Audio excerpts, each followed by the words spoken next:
So hello everyone, welcome to the platform. तो आज के इस लेक्चर में हम आपका सॉफ्टवेयर का टॉपिक जो है वो कवर करने वाले हैं। तो सॉफ्टवेयर के जो बेसिक्स हैं वो हम यहाँ पे करेंगे पहले। उसके बाद हम जो आपका इम्पॉर्टेंट टॉपिक है आपके सिलेबस में, दैट इज़ ऑपरेटिंग सिस्टम, वो हम देखेंगे।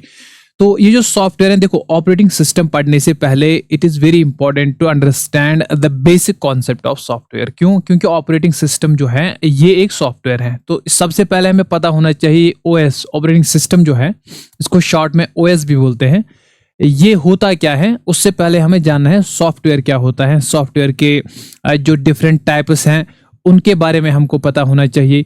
जब हमारा ये कॉन्सेप्ट बनेगा सॉफ्टवेयर का, सॉफ्टवेयर के टाइप्स का, हमें क्यों नीड पड़ती है सॉफ्टवेयर की, सिस्टम सॉफ्टवेयर क्या होता है, एप्लीकेशन सॉफ्टवेयर क्या होता है, उसके बाद हम फाइनली जानेंगे कि जो हमारा ऑपरेटिंग सिस्टम है वो काम कैसे करता है। ठीक है, तो सबसे पहले यहाँ पर हम देख लेते हैं सॉफ्टवेयर का कॉन्सेप्ट। उसके बाद ये जितनी भी 2-4 डेफिनेशन दी होती है डिफरेंट बुक्स पे, आपको ये डेफिनेशंस मिलेंगी, ये आप यहाँ से हम पढ़ेंगे।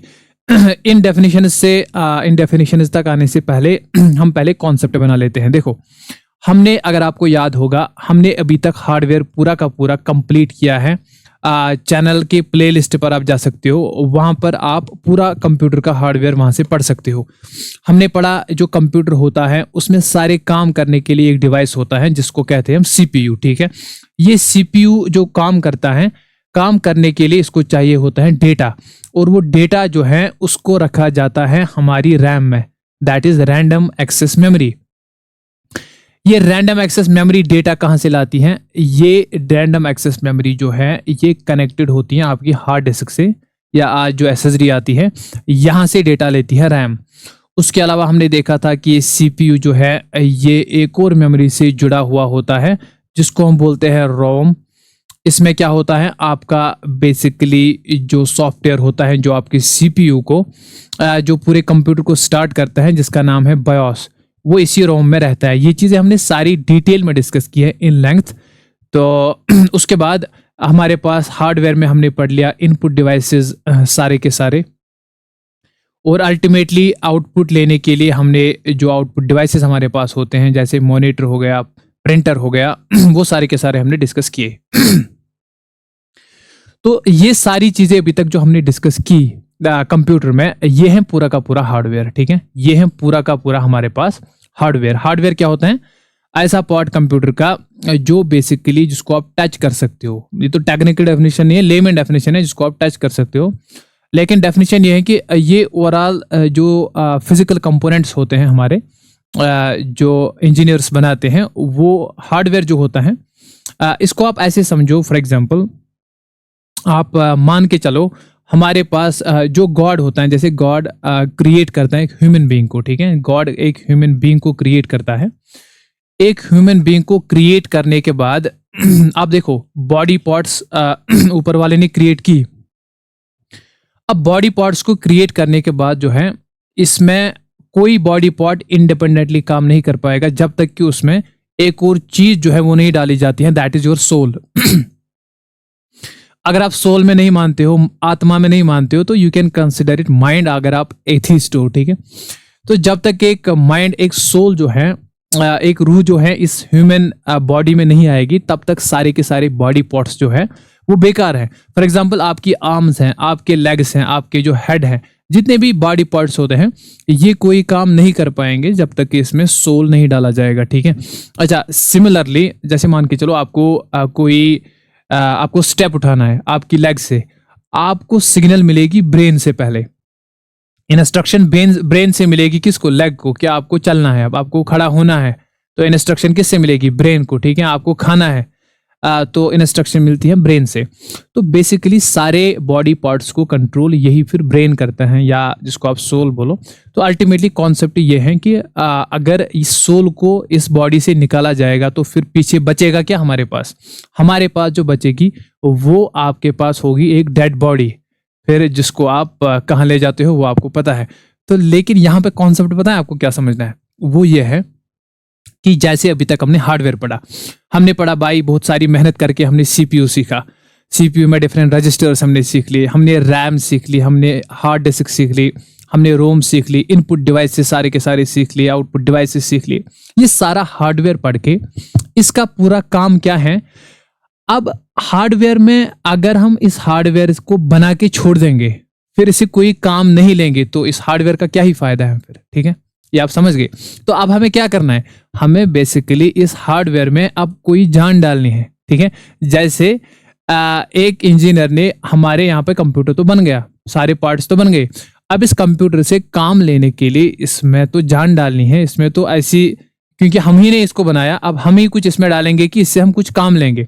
तो काम इसको कैसे लेते हैं, हम इसको देते हैं इंस्ट्रक्शंस। कैसे, एक प्रोग्रामर क्या करता है, एक प्रोग्रामर लिखता है इंस्ट्रक्शन, जो सॉफ्टवेयर डेवलपर्स होते हैं, प्रोग्रामर्स होते हैं, जो आपने सुना होगा, जो फॉर एग्जांपल ये कंप्यूटर सॉफ्टवेयर डेवलपर्स होते हैं, ये क्या करते हैं, ये लिखते हैं एक प्रोग्राम। ठीक है, तो प्रोग्राम क्या होते हैं, ये इंस्ट्रक्शंस लिखते हैं। ठीक है, बहुत सारे इंस्ट्रक्शंस लिखते हैं, इन इंस्ट्रक्शंस को मिला के हम बोलते हैं प्रोग्राम। क्या बोलते हैं, प्रोग्राम बोलते हैं। और ऐसे बहुत सारे प्रोग्राम की कंपाइलेशन को बोलते हैं सॉफ्टवेयर। तो आज से आप याद रखोगे, चाहे सॉफ्टवेयर आप बोलोगे, चाहे आप प्रोग्राम बोलोगे, वो एक ही बात है। ये होता क्या है, एक प्रोग्रामर, एक सॉफ्टवेयर डेवलपर, एक इंजीनियर बहुत सारी इंस्ट्रक्शंस लिखता है। इंस्ट्रक्शंस लिख के जो है, इंस्ट्रक्शंस से ये कंप्यूटर को बताता है, इस हार्डवेयर को बताता है कि आपको काम कैसे करना है। ठीक है, दैट मीन्स इस हार्डवेयर से काम लेने के लिए हम इस कंप्यूटर को देते हैं इंस्ट्रक्शंस। इस हार्डवेयर को क्या देंगे, इंस्ट्रक्शंस देंगे, जिसको हम प्रोग्राम बोलते हैं। तो प्रोग्राम हम देते हैं इस कंप्यूटर को, इस हार्डवेयर को, इससे काम लेने के लिए। सिंपल, आई होप यहां तक कॉन्सेप्ट समझ आया। और उसी को हम बोलते हैं सॉफ्टवेयर। ठीक है, सॉफ्टवेयर का यहां पर कॉन्सेप्ट क्लियर हुआ। ठीक है, आई होप हुआ होगा। देखो, ये हमारे पास हार्डवेयर है पूरा का पूरा। अब हमें इस हार्डवेयर से काम लेना है। काम कैसे हम लेंगे, हम इसको देंगे इंस्ट्रक्शन, इंस्ट्रक्शन लिखेंगे, जिसको हम सॉफ्टवेयर बोलते हैं या प्रोग्राम बोलते हैं, वो हम इसको देंगे, इसमें फिट करेंगे और उसी के हिसाब से हम उसको काम लेंगे। हम एक इंस्ट्रक्शन में फॉर एग्जांपल बोलेंगे इसको, भाई आपको ऑन कैसे होना है। ठीक है भाई, अगर मैं आपको कमांड दूंगा सेव की, तो आपको फाइल सेव करनी है। आपको कॉपी की कमांड दूंगा, आपको कॉपी करना है। आपको डबल क्लिक जब किया जाएगा, आपको प्रोग्राम को ओपन करना है। ठीक है, आपको सिंगल राइट क्लिक जब की जाएगी, तो आपको प्रॉपर्टी शो करनी है। ठीक है, सिंगल क्लिक की जाएगी तो आपको सिलेक्ट करना है। ऐसे करके आपने प्रोग्राम लिखे, डिफरेंट प्रोग्राम्स लिखे, इंस्ट्रक्शंस लिखी इस कंप्यूटर को ये बताने के लिए कि भाई आपको किस कमांड पर कैसे एक्ट करना है। जब मैं आपको कमांड दूंगा ये वाली, आपको उस टाइम पे क्या करना है, उसके लिए हमने लिखी इसको इंस्ट्रक्शन। इसी इंस्ट्रक्शन को बोलते हैं प्रोग्राम या सॉफ्टवेयर। यहां तक आई होप चीजें क्लियर है। मैं पुरानी चीजों को लिंक कर रहा हूं नई चीजों के साथ जो हम पढ़ रहे हैं। ठीक है, एवरीथिंग इज लिंक्ड, कंप्यूटर में सब कुछ लिंक्ड है। हार्डवेयर पढ़ा, अब हार्डवेयर में जान डालनी है, इससे काम लेना है हमें। काम कैसे लेंगे, हम काम लेंगे सॉफ्टवेयर के थ्रू, इंस्ट्रक्शन के थ्रू। यहां तक क्लियर है सॉफ्टवेयर का कॉन्सेप्ट। अच्छा, कॉन्सेप्ट तो आपने समझ लिया। अब टेक्स्ट बुक कुछ डेफिनेशंस हैं जो आपको पता होनी चाहिए। कॉन्सेप्ट से ही तो क्वेश्चन बनेगा, लेकिन थोड़ा टेक्स्ट बुक डेफिनेशन पता होनी चाहिए, ताकि थोड़ा वर्डिंग वगैरह जो है आपके माइंड में बैठ जाए। जैसे इसने लिखा है, पहली डेफिनेशन, सॉफ्टवेयर होता है intangible component of a computer. मतलब जो कंप्यूटर सिस्टम होता है, उसके जो इनटैंजिबल कंपोनेंट्स होते हैं, जिनको आप टच नहीं कर सकते हो, वो होता है आपका सॉफ्टवेयर। ये डेफिनेशन पता है, इट इज कंपैरेटिवली, ये जब हम हार्डवेयर से कंपेयर करते हैं तब इस डेफिनेशन को लाया जाता है कि हार्डवेयर ऐसे पार्ट्स हैं जिनको आप टच कर सकते हो, जैसे माउस, कीबोर्ड, प्रिंटर, और सॉफ्टवेयर ऐसा पार्ट है जिसको आप टच नहीं कर सकते हो, जैसे आपका ऑपरेटिंग सिस्टम, आपका ब्राउजर, आपकी वर्ड, जो भी एप्स होते हैं। ठीक है, ये हमारे हो गए सॉफ्टवेयर। दूसरी डेफिनेशन टेक्स्ट बुक डेफिनेशन है कि सॉफ्टवेयर बेसिकली होता है कलेक्शन ऑफ कंप्यूटर प्रोग्राम। जैसे मैंने समझाया आपको कि ये प्रोग्रामर लिखेगा इंस्ट्रक्शन का सेट, बहुत सारी इंस्ट्रक्शंस कंप्यूटर को कमांड करेगा, काम कैसे करना है, इसको हम बोलेंगे प्रोग्राम। और ऐसे बहुत सारे प्रोग्राम उसको हम बोलेंगे सॉफ्टवेयर। ठीक है, बहुत सारे प्रोग्राम्स की कंपाइलेशन को बोलेंगे सॉफ्टवेयर। तो यही लिखा है दूसरी डेफिनेशन में। अब आते हैं तीसरी डेफिनेशन पे।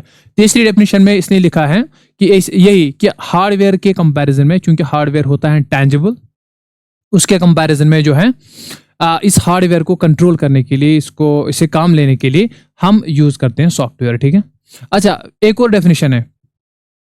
एक और डेफिनेशन ये है कि basically software is a set of instruction. चलो, ये तो मैंने बताया जो कंप्यूटर को ऑपरेट करता है स्पेसिफिक टास्क एग्जीक्यूट करने के लिए। ये मैंने समझा दिया आपको।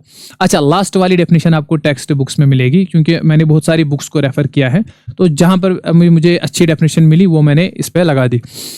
एक और डेफिनेशन आपको मिलेगी कि सॉफ्टवेयर इंटरफेस होता है, ठीक है, सॉफ्टवेयर इंटरफेस होता है यूजर और कंप्यूटर हार्डवेयर के बीच में।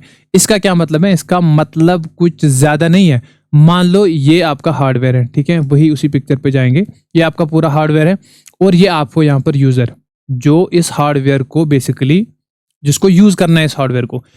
अब क्या आप डायरेक्टली इस हार्डवेयर को यूज कर पाते हो? क्या मतलब सर? इसका मतलब यह है, क्या आप डायरेक्टली सीपीयू को इंस्ट्रक्शन देते हो कि सीपीयू भाई साहब ये है आपका प्रोग्राम, इसको एग्जीक्यूट करो? क्या आप उसको लिखते हो प्रोग्राम कि इसको एग्जीक्यूट करो? क्या आप रैम को डायरेक्टली प्रोग्राम लिखते हो कि इस चीज को सेव करो?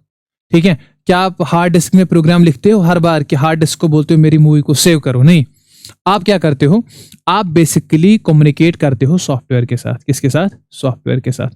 अच्छा, आप काम करते हो आपकी वर्ड पे, आपके वर्ड पे काम करते हो, आप काम करते हो एक्सेल पर स्प्रेडशीट बनाने के लिए, आप काम करते हो पावर पॉइंट पर पीपीटी बनाने के लिए। तो आपका जो बेसिकली कम्युनिकेशन होता है वो किसके साथ होता है? वो होता है सॉफ्टवेयर के साथ। आपका कम्युनिकेशन होता है सॉफ्टवेयर के साथ। अच्छा, आपका कम्युनिकेशन ऑपरेटिंग सिस्टम के साथ होता है, ठीक है, जैसे विंडोज ऑपरेटिंग सिस्टम है MS माइक्रोसॉफ्ट का, जो आपके हर एक के लैपटॉप में लगा होगा। आप उसके साथ कम्युनिकेट करोगे, उसके थ्रू कंप्यूटर को कमांड दोगे। तो डायरेक्टली आप प्रिंटर के साथ तो बात नहीं करते हो ना। आप कैसे प्रिंटर के साथ बात करते हो? Through operating system. Windows operating system पे आप कमांड देते हो प्रिंट, तो विंडोज ऑपरेटिंग सिस्टम जो है ये आपके प्रिंटर को कमांड देता है और आपको वहां से प्रिंट दिया जाता है। इसका मतलब क्या है? इसका मतलब सिंपली पता है क्या है? इसका मतलब सिंपली ये है कि आपका जो कम्युनिकेशन है वो डायरेक्ट हार्डवेयर के साथ नहीं है, बल्कि आपका जो बेसिकली कम्युनिकेशन है वो किसके साथ है? वो है आपके सॉफ्टवेयर के साथ। ठीक है, आप जो कम्युनिकेट करते हो कंप्यूटर में, आप किसके थ्रू करते हो? आप करते हो सॉफ्टवेयर के थ्रू कम्युनिकेट। ये चीज आपको याद रखनी है, ठीक है। आई होप यहां तक चीजें जो हैं वो सारी आपको क्लियर हैं। तो 4 डेफिनेशन हमने पढ़े सॉफ्टवेयर के बारे में, जो डिफरेंट टेक्स्ट बुक से मैंने आपके लिए सामने रखी। सबसे पहली क्या डेफिनेशन है कि ये होता है intangible. Compare to hardware, hardware tangible होता है जिसको आप टच कर सकते हो, सॉफ्टवेयर होता है इंटेंजिबल जिसको आप टच नहीं कर सकते हो। ये पहली बात। दूसरी बात, बहुत सारे कंप्यूटर प्रोग्राम्स की कलेक्शन को हम बोलते हैं सॉफ्टवेयर, ये हमने सीख लिया।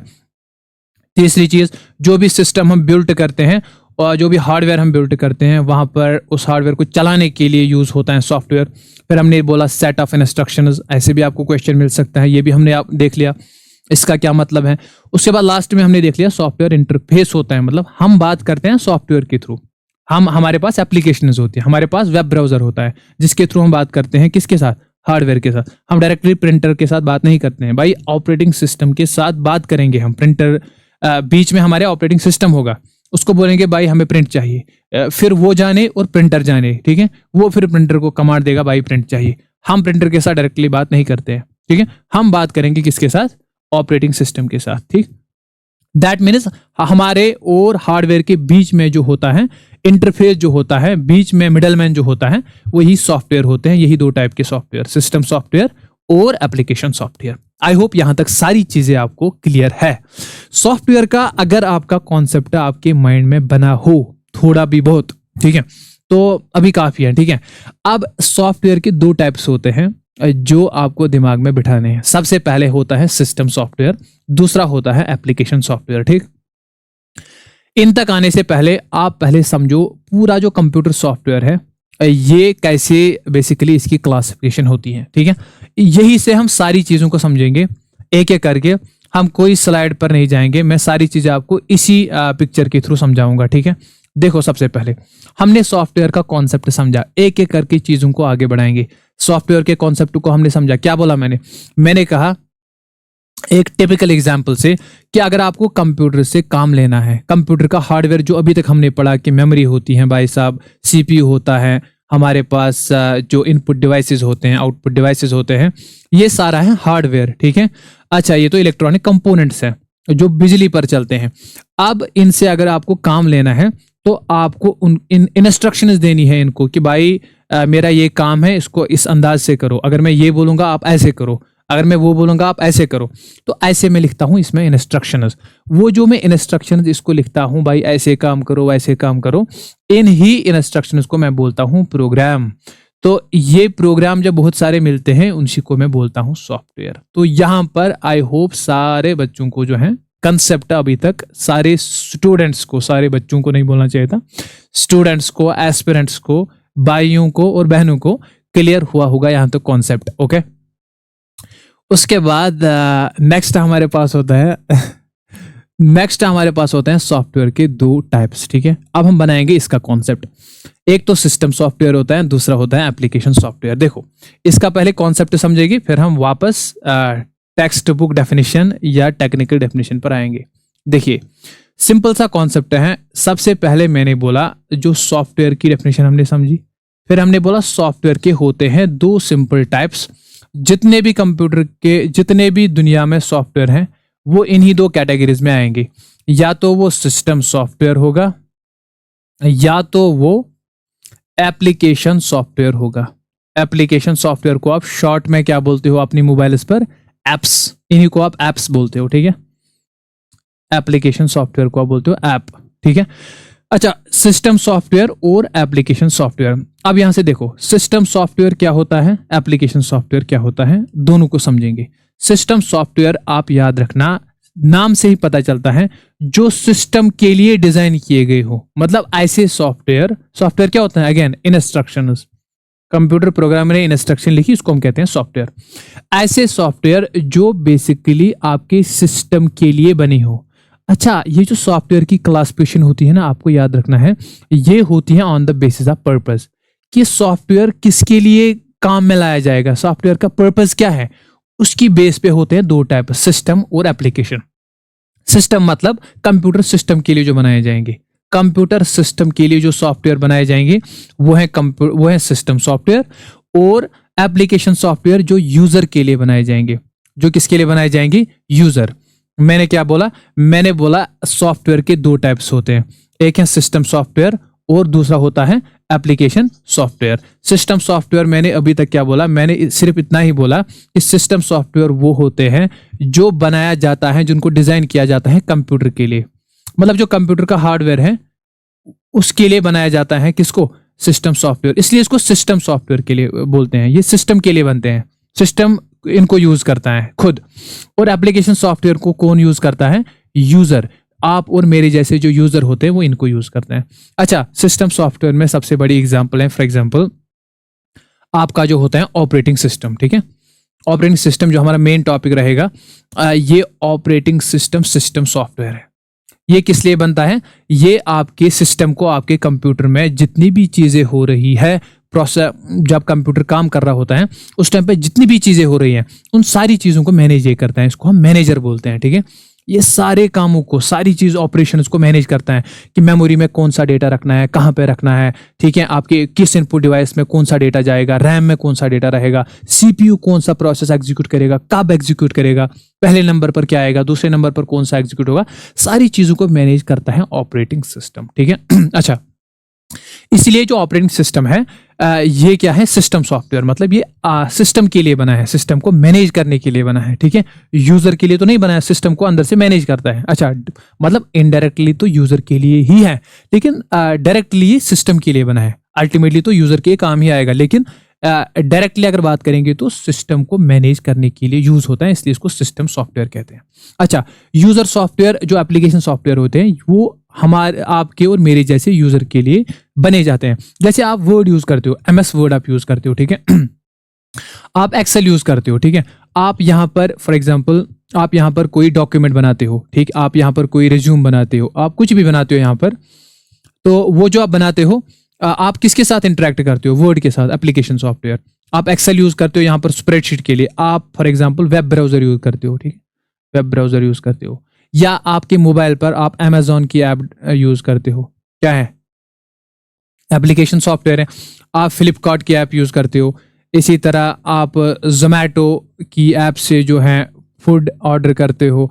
तो ये सारे के सारे क्या हैं? एप्लीकेशन सॉफ्टवेयर जो एंड यूजर जो है वो यूज करता है। ठीक, आई होप आपको क्लियर हुई होगी डेफिनेशन सिस्टम सॉफ्टवेयर की और एप्लीकेशन सॉफ्टवेयर की। ठीक है, यहां तक सिंपल है। अभी तक हमने क्या पढ़ा, थोड़ा रिवाइज कर लेते हैं।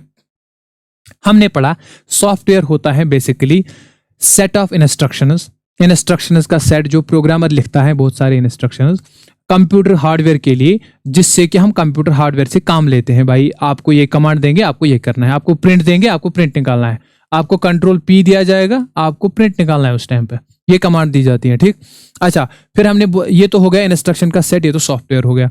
सॉफ्टवेयर के हमने बोला, अब सॉफ्टवेयर का पर्पस क्या है, सॉफ्टवेयर सर्व किसको करेगा, इंपॉर्टेंट पॉइंट, सॉफ्टवेयर सर्व किसको करता है, सर्व किसको करता है, इसकी बेस पे we have system software and application software. अब देखो, सिस्टम सॉफ्टवेयर ऐसे सॉफ्टवेयर जो सिस्टम को सर्व करेंगे, डायरेक्टली कंप्यूटर को सर्व करेंगे, सिस्टम को जो अंदर ऑपरेशंस होते हैं उनको मैनेज करने के लिए वो डायरेक्टली सिस्टम को ही सर्व करेंगे, that is system software. Application software जो सर्व करेगा यूजर को, आप और मेरे जैसे यूजर को जो सर्व करेगा वो है एप्लीकेशन सॉफ्टवेयर, जैसे Word, Excel, web browser, Amazon, Flipkart, ये सारे एप्लीकेशन सॉफ्टवेयर। ये ऑपरेटिंग सिस्टम क्या है, सिस्टम सॉफ्टवेयर। इसी तरह आपके पास जो यूटिलिटी सॉफ्टवेयर होते हैं, जैसे एंटीवायरस हो गया। ठीक है, एंटीवायरस किसके काम आता है, सिस्टम को बचाने के लिए, किससे, वायरस से बचाने के लिए, मालवेयर से बचाने के लिए। तो ये जो वायरस से बचाने के लिए एंटीवायरस हमने लगा दिया, ये किसको बचाने के लिए, सिस्टम को बचाने के लिए, कंप्यूटर को बचाने के लिए, इसलिए क्या हो गया, सिस्टम सॉफ्टवेयर। ठीक है, आई होप अब आज से ये कॉन्सेप्ट आपके दिमाग में बैठ गया कि सिस्टम सॉफ्टवेयर क्या होता है, एप्लीकेशन सॉफ्टवेयर क्या होता है। ये चीजें क्लियर है आपको? अगर अभी भी क्लियर नहीं है तो एक और एग्जांपल लेते हैं। आप बोलोगे क्या एग्जांपल, शॉपिंग मॉल की एग्जांपल लेते हैं, शॉपिंग मॉल की एग्जांपल ले लेते हैं। ठीक है, शॉपिंग मॉल में अगर जब शॉपिंग मॉल बनता है, पूरा बन गया, बिल्डिंग खड़ा हो गई, अब शॉपिंग मॉल के डे टू डे ऑपरेशन चलाने के लिए आपको क्या चाहिए, शॉपिंग मॉल में एक मैनेजर चाहिए, चाहिए कि नहीं चाहिए, बिल्कुल चाहिए। वहां पर सफाई करने के लिए क्लीनर चाहिए। ठीक है, वहां पर क्या चाहिए भाई, वहां पर हमें चाहिए एक इलेक्ट्रिशियन चाहिए, कभी बिजली उड़ गई तो वहां पर काम आएगा। अच्छा, हमें चाहिए एक सिक्योरिटी गार्ड चाहिए सिक्योरिटी गार्ड चाहिए, ये सारी चीजें हमको चाहिए, और भी बहुत सारी चीजें चाहिए एक शॉपिंग मॉल के दिन के ऑपरेशन को मैनेज करने के लिए। ठीक है, अच्छा, क्या डायरेक्टली इनमें से कोई कस्टमर से डील करता है, नहीं डील करता है। कस्टमर से डील कौन करता है, जो वहां पर शॉपिंग मॉल पे लगे होते हैं शॉप्स, वो डील करते हैं। ठीक है, शॉप्स फॉर एग्जांपल वहां पे मोबाइल के लिए अलग से शॉप होगा, वहां पे कोई कॉस्मेटिक्स के लिए अलग से शॉप होगा। तो ये जो डिफरेंट शॉप्स होते हैं शॉपिंग मॉल में, ये बेसिकली बने होते हैं यूजर के लिए। यूजर यहां पर जाता है, वो यहां पर नहीं जाता है, वो कहां जाएगा, शॉप्स में। तो ये जो आप शॉपिंग मॉल देख रहे हो, मानो ये कंप्यूटर है आपका, मान लो अब इसको आप रिलेट करो कंप्यूटर से, मान लो ये कंप्यूटर का हार्डवेयर है, ये हमारे पास तैयार हो गया कंप्यूटर। अब इस कंप्यूटर को मैनेज करने के लिए अंदर से क्या क्या हमें चाहिए, हमें मैनेजर चाहिए। तो कंप्यूटर का मैनेजर कौन है, कंप्यूटर का मैनेजर है operating system. Operating system computer को मैनेज करने, अंदर की सफाई के लिए क्या चाहिए, यहां पर सफाई के लिए उसको बोलते हैं हम डिस्क क्लीनअप, जो यहां पे सफाई करता है। इसी तरह हमारे पास सिक्योरिटी के लिए क्या चाहिए, दैट इज एंटीवायरस। ठीक है, तो ये सारे हमारे पास क्या है, सिस्टम सॉफ्टवेयर। अब आया समझ, इनका डायरेक्टली कोई लेना देना नहीं है यूजर के साथ। अब यहां पर एक और चीज है, क्या है भाई, एक सेकंड, इसको हम यहां से मिटा देंगे। तो कंप्यूटर में बेसिकली जैसे शॉप में मैनेजर चाहिए या और सारी चीजें चाहिए, इसी तरह यहां पर क्या चाहिए, हमें ऑपरेटिंग सिस्टम चाहिए, हमें एंटीवायरस चाहिए। ठीक है, हमें डिस्क क्लीनअप चाहिए सफाई के लिए, गार्बेज वार्बेज दूर करने के लिए, और भी हमें बहुत सारी चीजें चाहिए यहाँ पर। ठीक, इसी तरह अच्छा, कंप्यूटर जो है, ये कंप्यूटर की बात हो रही है अब। ठीक, इसी तरह कंप्यूटर में जैसे यहाँ पर यूजर के लिए क्या सजाए जाते हैं, दुकान सजाए जाते हैं। ठीक है, आउटलेट सजाए जाते हैं। इस तरह कंप्यूटर, अब यूजर अगर कंप्यूटर से काम लेना चाहेगा अल्टीमेटली तो यूजर के लिए ही ना। यूजर कहाँ जाएगा, यूजर जाएगा एप्लीकेशन सॉफ्टवेयर में, यूजर जाएगा आपके क्रोम में, यूजर क्रोम खोलेगा। आप और मेरा जैसा यूजर कहाँ जाएगा बेचारा, वो फ्लिपकार्ट पे जाएगा। वो कहाँ जाएगा, उसको सिस्टम सॉफ्टवेयर से कोई लेना देना नहीं है, वो क्या करेगा, वो जाएगा अमेजॉन पे। ठीक है, तो हम कहाँ जाएंगे, हम जाएंगे जोमेटो पे। ठीक है, हम जाएंगे जोमेटो पे और हम जाएंगे अल्टीमेटली कहाँ पे, बस इतना काफी है आज के लिए। तो ये जो सारे जब क्रोम पे जाओगे, फ्लिपकार्ट पे जाओगे, अमेजॉन पे जाओगे, जोमेटो पे जाओगे, तो ये मान लो शॉपिंग मॉल में वो दुकानें हैं, ठीक है, यूजर के लिए जो बनी होती हैं, ठीक। ये हो गई हमारी एप्लीकेशन सॉफ्टवेयर, एप्लीकेशन सॉफ्टवेयर। और ये जो होते हैं अंदर जो बने होते हैं कंप्यूटर के लिए, ये है system software, system software. I hope यहां अब आपको कोई डाउट नहीं रहा होगा शॉपिंग मॉल की एग्जांपल से कि सिस्टम सॉफ्टवेयर क्या होता है, एप्लीकेशन सॉफ्टवेयर क्या होता है। आई होप सारी चीजें यहाँ पर क्लियर है। अब देख लेते हैं, हमें यहाँ पर टेक्निकल डेफिनेशन भी शायद कोई यहाँ पर मैंने लिखी थी, नॉट दैट इंपॉर्टेंट, बट यहाँ पर हाँ जो मैंने बताया आपको इतना ही याद रखना है, बस कॉन्सेप्ट पे आपका क्वेश्चन जो है वो निकल जाएगा। अब एक इंपॉर्टेंट पॉइंट, ठीक है, हमने अभी तक क्या पढ़ा, रिवाइज जो है वो इंपॉर्टेंट है, चलो रिवाइज कर लेते हैं एक बार। हमने सॉफ्टवेयर पढ़ा, सॉफ्टवेयर में हमने क्या पढ़ा भाई, सॉफ्टवेयर होते हैं इंस्ट्रक्शंस जो एक प्रोग्रामर लिखता है कंप्यूटर को, बाई कंप्यूटर को कमांड देते हैं, आपको कौन सी कमांड पे कौन सा काम करना है, कैसे काम करना है, ठीक है, वो कौन बताता है, सॉफ्टवेयर। जनरली हमने डेफिनेशन देखी। अब सॉफ्टवेयर के दो टाइप्स हमने बोले, एक तो सिस्टम सॉफ्टवेयर, दूसरा हमारा होता है एप्लीकेशन सॉफ्टवेयर। सिस्टम बोला हमने जो सिस्टम के लिए बना हो, जैसे ऑपरेटिंग सिस्टम, ठीक है, सिस्टम को मैनेज करने के लिए। एप्लीकेशन सॉफ्टवेयर का कॉन्सेप्ट बोला हमने जो यूजर के लिए, जो यूजर के लिए, ये किसके लिए, कंप्यूटर खुद के लिए, ठीक है, ये किस लिए, यूजर के लिए, ठीक। अब देखो यहां पर सबसे पहले हम सिस्टम सॉफ्टवेयर जो है यहां पर सारा समझेंगे, फिर हम एप्लीकेशन सॉफ्टवेयर का बेसिक समझेंगे। सिस्टम सॉफ्टवेयर के फिर होते हैं दो टाइप्स। सिस्टम सॉफ्टवेयर जो सिस्टम को मैनेज करते हैं, ठीक है, सिस्टम को साफ रखते हैं, मेंटेन रखते हैं, उसके होते हैं दो टाइप्स। एक तो होता है सिस्टम मैनेजमेंट, दूसरा होता है सॉफ्टवेयर डेवलपमेंट। अब डिफरेंस क्या है, देखो डिफरेंस समझते हैं फिर से, कहां से, यहां बोर्ड से देखो। एक मैंने बोला हमारे पास क्या होता है, हमारे पास होता है सिस्टम सॉफ्टवेयर। अब हम पढ़ेंगे सिस्टम सॉफ्टवेयर। इसके दो मेन टाइप्स होते हैं, एक होता है हमारे पास सिस्टम मैनेजमेंट, मतलब सिस्टम को मैनेज करने के लिए जो सॉफ्टवेयर होते हैं, ठीक है। सर आपने बोला सिस्टम सॉफ्टवेयर सारे मैनेज के लिए होते हैं, तो ये अभी क्या बोल रहे हो, नहीं, मेरा मतलब ये है कि सिस्टम जो है, सिस्टम को मैनेज करने के लिए जो डेडिकेटेड सॉफ्टवेयर है, भाई आपको सिस्टम को ही मैनेज करना है, ठीक है, आपको अंदर के ऑपरेशंस को ही मैनेज करना है, वो उनको बोलते हैं सिस्टम मैनेजमेंट सॉफ्टवेयर। अब ऐसे भी कुछ सॉफ्टवेयर होते हैं सिस्टम सॉफ्टवेयर जो सिर्फ प्रोग्रामर यूज करता है, ये तो कंप्यूटर यूज करता है, चलो ठीक है। ऐसे सॉफ्टवेयर जो सिर्फ प्रोग्रामर यूज करता है, जब वो प्रोग्राम लिखता है कंप्यूटर के लिए, प्रोग्राम लिखता है, प्रोग्राम कुछ नहीं होता है, बस इंस्ट्रक्शन जब वो लिखता है कंप्यूटर के लिए, उस टाइम पे वो कुछ सॉफ्टवेयर यूज करता है उस प्रोग्राम को बनाने के लिए, उनको हम कहते हैं डेवलपमेंट सॉफ्टवेयर, या पूरा अगर नाम यहां से हम देख लेंगे सॉफ्टवेयर डेवलपमेंट, क्या बोलते हैं उनको, सॉफ्टवेयर डेवलपमेंट। तो ये जो सॉफ्टवेयर डेवलपमेंट प्रोग्राम्स होते हैं, ये प्रोग्रामर यूज करता है किसके लिए, सॉफ्टवेयर डेवलप करने के लिए, इसलिए इसको कहते हैं software development programs. Software develop करने के लिए मतलब ये खुद सॉफ्टवेयर ही होते हैं, लेकिन दूसरे सॉफ्टवेयर डेवलप करने के लिए इनका यूज होता है। ये खुद सॉफ्टवेयर होते हैं, दूसरे सॉफ्टवेयर को डेवलप करने के लिए ये यूज होते हैं, ये आपको याद रखना है, ठीक है यहां तक। अच्छा, उसके बाद आगे बढ़ते हैं। अब कॉन्सेप्ट थोड़ा देख लेते हैं, समझ लेते हैं एग्जांपल से इनका मतलब क्या है। देखो सिस्टम सॉफ्टवेयर जो होता है ना, बेसिकली सिस्टम सॉफ्टवेयर अगर हम देखेंगे, इसमें दो टाइप्स होते हैं, सिस्टम मैनेजमेंट और सॉफ्टवेयर डेवलपमेंट। सिस्टम मैनेजमेंट ऐसे सॉफ्टवेयर होते हैं, इनमें क्या क्या आता है बेसिकली, एक तो होता है आपका ऑपरेटिंग सिस्टम, जो कंप्लीटली डेडिकेटेड होते हैं सिस्टम को मैनेज करने के लिए, ठीक है, वो मैंने आपको बोला ये सॉफ्टवेयर को डेवलप करने के लिए। इनमें आता है एक आपका important operating system, operating system ये सिस्टम मैनेजमेंट सॉफ्टवेयर है। आपका आता है लिंकर, नहीं लिंकर तो यहाँ नहीं आएगा, यूटिलिटी सॉफ्टवेयर। जो यूटिलिटी सॉफ्टवेयर ऐसे होते हैं जो सिस्टम को मेंटेन करते हैं, जो सफाई रखे, जैसे मैंने आपको एग्जांपल दी ना वहां पर शॉपिंग मॉल की, सफाई वहां पर मेंटेन करने के लिए आपको क्लीनर चाहिए, इलेक्ट्रिशियन चाहिए, सिक्योरिटी गार्ड चाहिए, यहाँ पर क्या होते हैं यूटिलिटी सॉफ्टवेयर, ठीक है। इसी तरह जो यहाँ पर होते हैं बेसिकली डिवाइस ड्राइवर। अच्छा, इसमें एक और आता है that is device driver. Device driver जो है ये भी सिस्टम मैनेजमेंट है। अब सॉफ्टवेयर डेवलपमेंट में आता है एक तो लिंकर और लोडर, जो ये प्रोग्रामर यूज करता है, याद रखना है, लिंकर और लोडर, डिबगर और लैंग्वेज प्रोसेसर। लिंकर और लोडर, डिबगर, लिंकर आता है, लोडर आता है, ये डीबगर आता है, सारे एक एक करके समझाऊंगा, आपको टेंशन नहीं लेनी है। और क्या आता है, और क्या आता है, एक और आता है इसमें दैट इज लैंग्वेज प्रोसेसर। आजकल अब बादाम खाने पड़ेंगे, मेमोरी बहुत कमजोर पड़ चुकी है। Language processor, okay. तो एक एक करके समझ लेते हैं। एक्सक्यूज में हैंड राइटिंग, ये बचपन से ही गंदी थी, अब इसका कुछ नहीं हो सकता। देखो सिस्टम सॉफ्टवेयर जो होता है बेसिकली, ज्यादा और गंदा हो गया।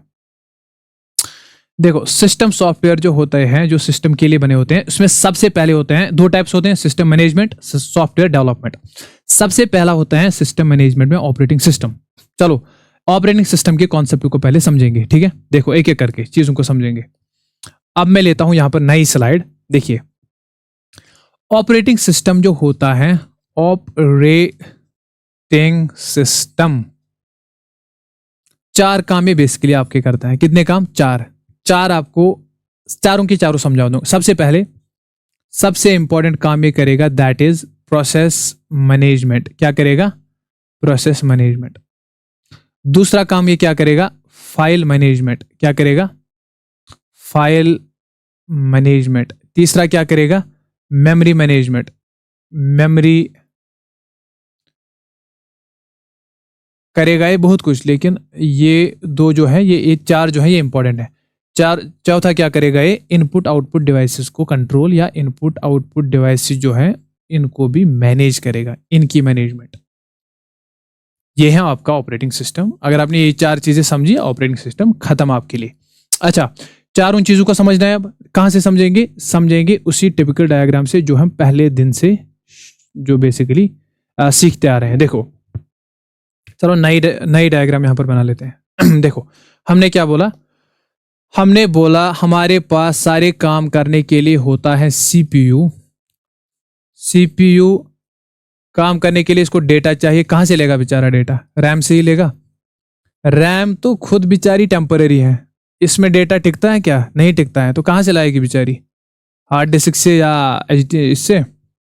तो सीपीयू जो होता है, इसमें एक और चीज होती है, कनेक्ट रोम। क्यों? स्टार्ट भी तो करना है कंप्यूटर को। कैसे करोगे? बायोस सॉफ्टवेयर से, जो किस में होता है? रोम में होता है।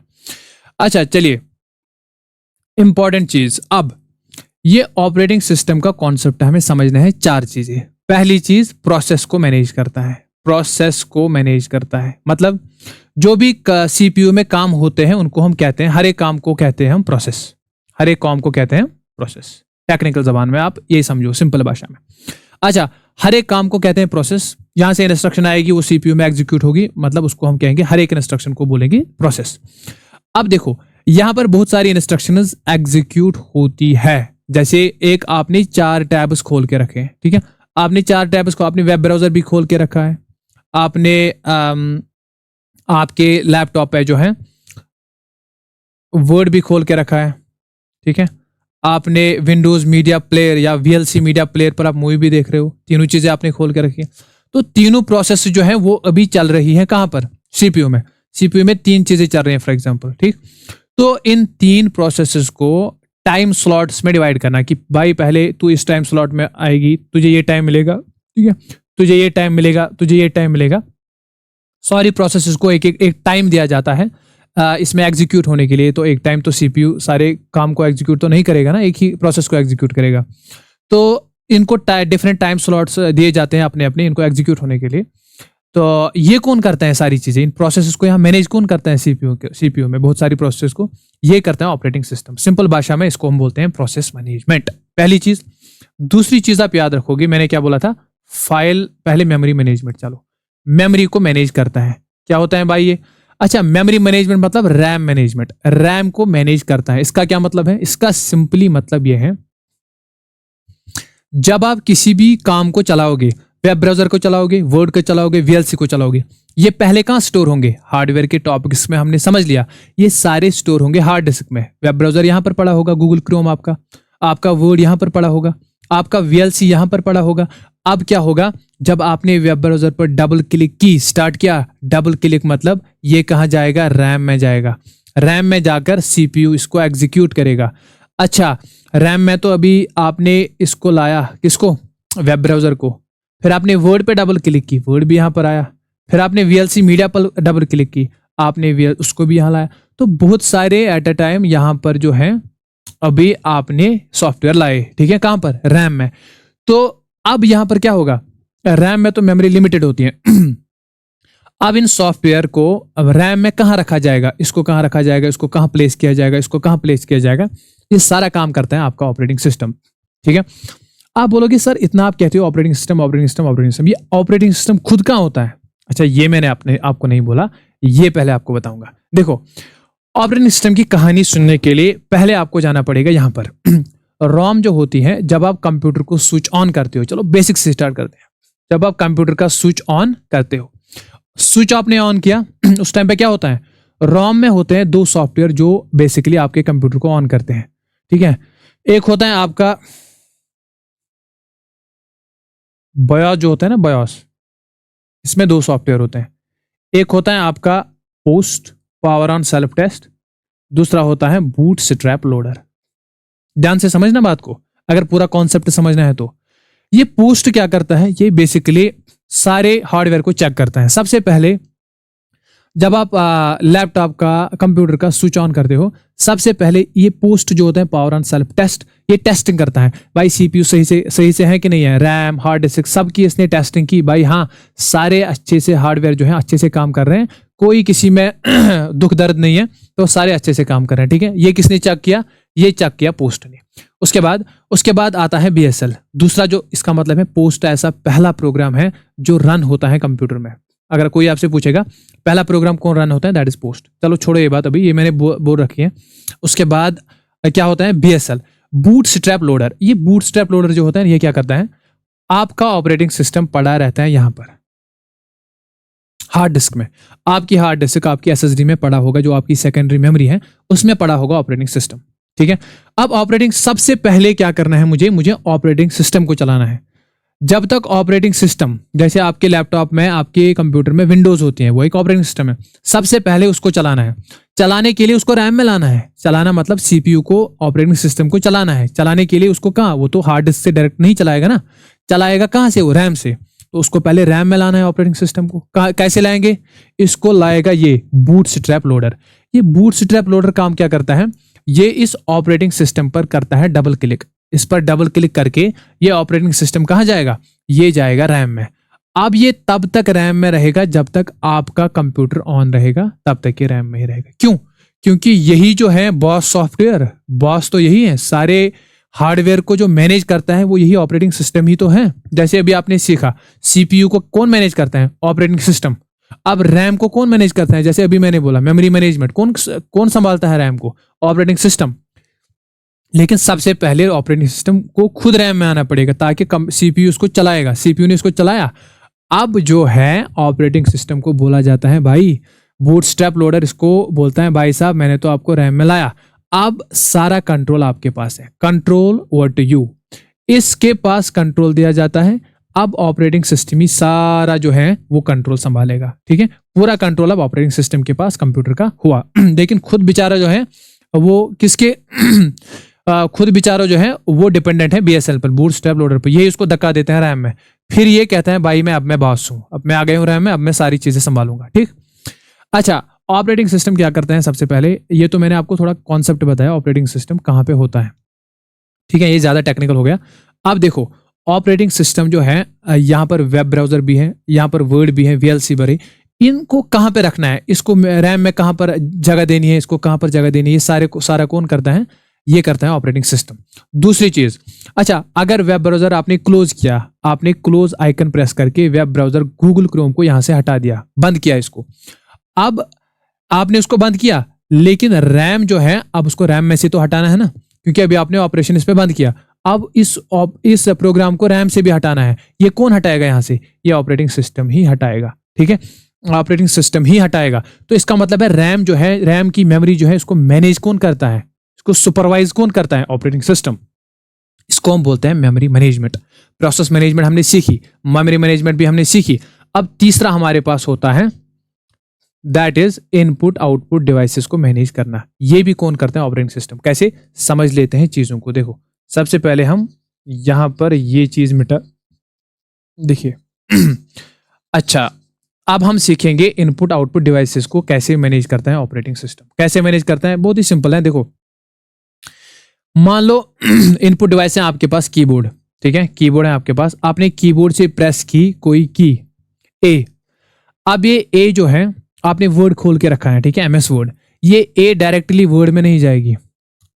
बात को ध्यान से सुनना, आपने वर्ड की स्क्रीन खोल के रखी है, वहां पर ये डायरेक्टली टाइप नहीं हो जाएगा। तो क्या होगा बीच में? बीच में होगा कुछ नहीं, बीच में ए जो है पहले इसको रिकॉग्नाइज करेगा, पहले ऑपरेटिंग सिस्टम यहां पर बीच में, कि भाई आपने कीबोर्ड से की प्रेस की, वहां से इलेक्ट्रिकल सिग्नल जनरेट हो गई, वहां से ए तो नहीं निकलेगा सीधे, वहां से इलेक्ट्रिकल सिग्नल जनरेट हो गई।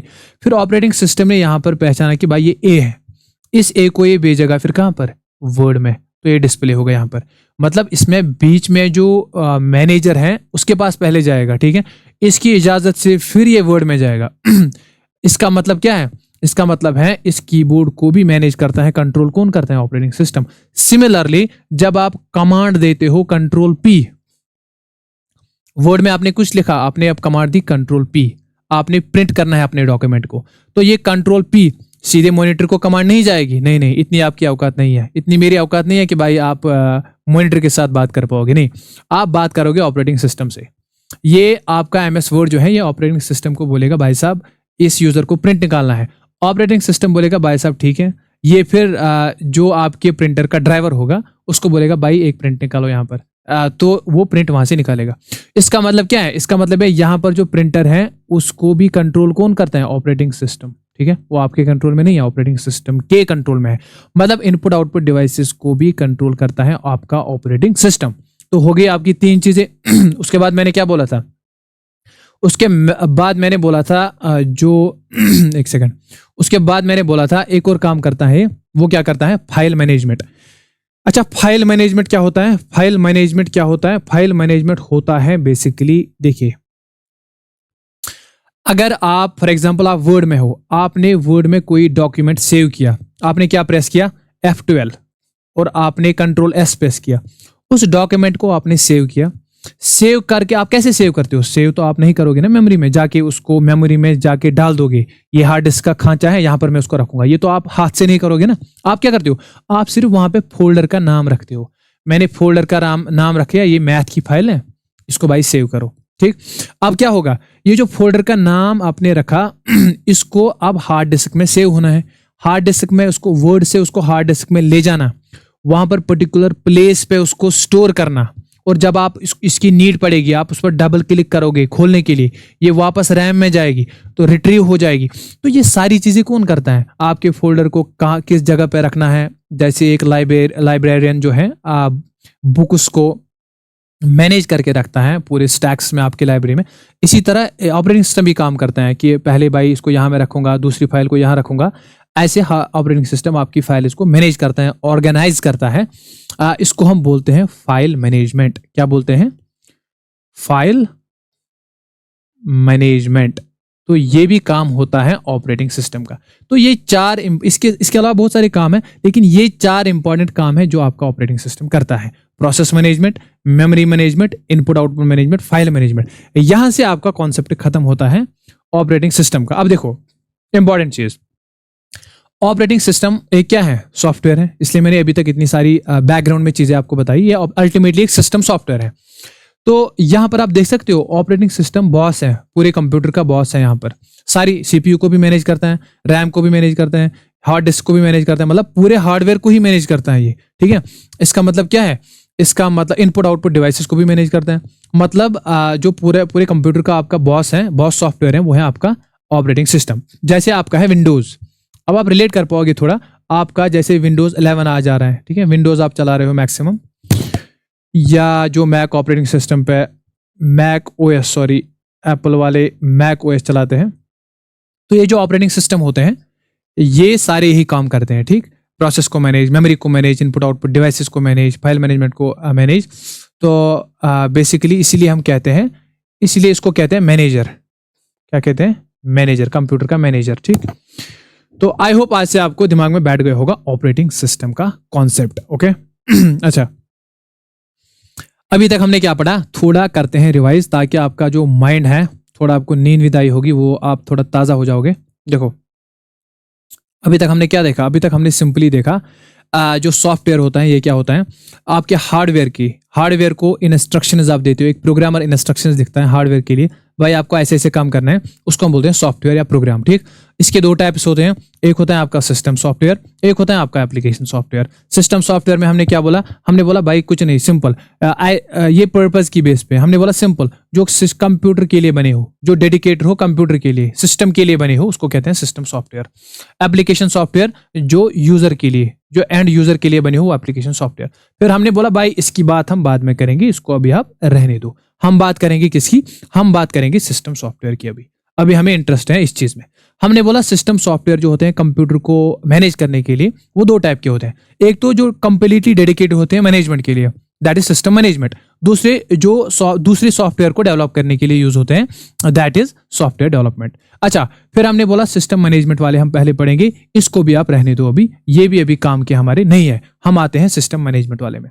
इस पर हमने सबसे पहले पढ़ा ऑपरेटिंग सिस्टम, इसकी 4 फंक्शन जो होते हैं वो हमने समझा। ये सारा बॉस सॉफ्टवेयर यही है, सारे प्रोसेस, सारे हार्डवेयर को मैनेज बेसिकली यही करता है, सीपीयू को, रैम को, आपकी हार्ड डिस्क को, इनपुट आउटपुट डिवाइसेस को, सारी चीजों में जो भी होता है वो यही मैनेज करते हैं। ठीक है, अब हमने बोला भाई साहब हम देखेंगे डिवाइस ड्राइवर जो होता है ये क्या होता है, ये भी तो सिस्टम सॉफ्टवेयर है। सिस्टम सॉफ्टवेयर का जो सिस्टम मैनेजमेंट वाला है उसमें दूसरा आता है ड्राइवर, डिवाइस ड्राइवर। चलो अब कॉन्सेप्ट समझते हैं डिवाइस ड्राइवर का। ठीक है, हम यहां से कॉन्सेप्ट समझेंगे अब डिवाइस ड्राइवर का। तो डिवाइस ड्राइवर के कॉन्सेप्ट को समझने के लिए मैं यहां पर आसान कर देता हूं आपके लिए। देखो, डिवाइस ड्राइवर मान लो ये आपका है ऑपरेटिंग सिस्टम, जो हमें अभी तक समझ लिया। अच्छा, आप में से कुछ बच्चे कह रहे होंगे यार ऑपरेटिंग सिस्टम हमने पढ़ लिया, तो इसमें टाइप्स ऑफ ऑपरेटिंग सिस्टम होते हैं, डिफरेंट ऑपरेटिंग सिस्टम के पार्ट्स होते हैं, कर्नल होता है, शेल होता है, कर्नल और शेल के टाइप्स होते हैं, फिर डिफरेंट टर्मिनोलॉजीज होती हैं ऑपरेटिंग सिस्टम की जो पूछी जाती हैं। तो उनको मैं बताना चाहता हूं कि ऑपरेटिंग सिस्टम के लिए एक अलग से डेडिकेटेड लेक्चर आएगा, जिसमें ऑपरेटिंग सिस्टम का वन शॉट होगा, जो आपके चाहे आपका जो भी एग्जाम हो जिसमें ऑपरेटिंग सिस्टम अलग से लिखा है, वो आपके लिए मोर देन सफिशिएंट होगा, और बहुत ही बड़ा लेक्चर होगा, वो पूरे डिटेल तरीके से आपको समझाएंगे हर कोई चीज ऑपरेटिंग सिस्टम के बारे में। ठीक है, ऑपरेटिंग सिस्टम जो है अभी जो बेसिक्स हैं उसमें हम इतना ही पढ़ेंगे। ठीक है, क्योंकि आज हमें पूरा सॉफ्टवेयर का कॉन्सेप्ट क्लियर करना है।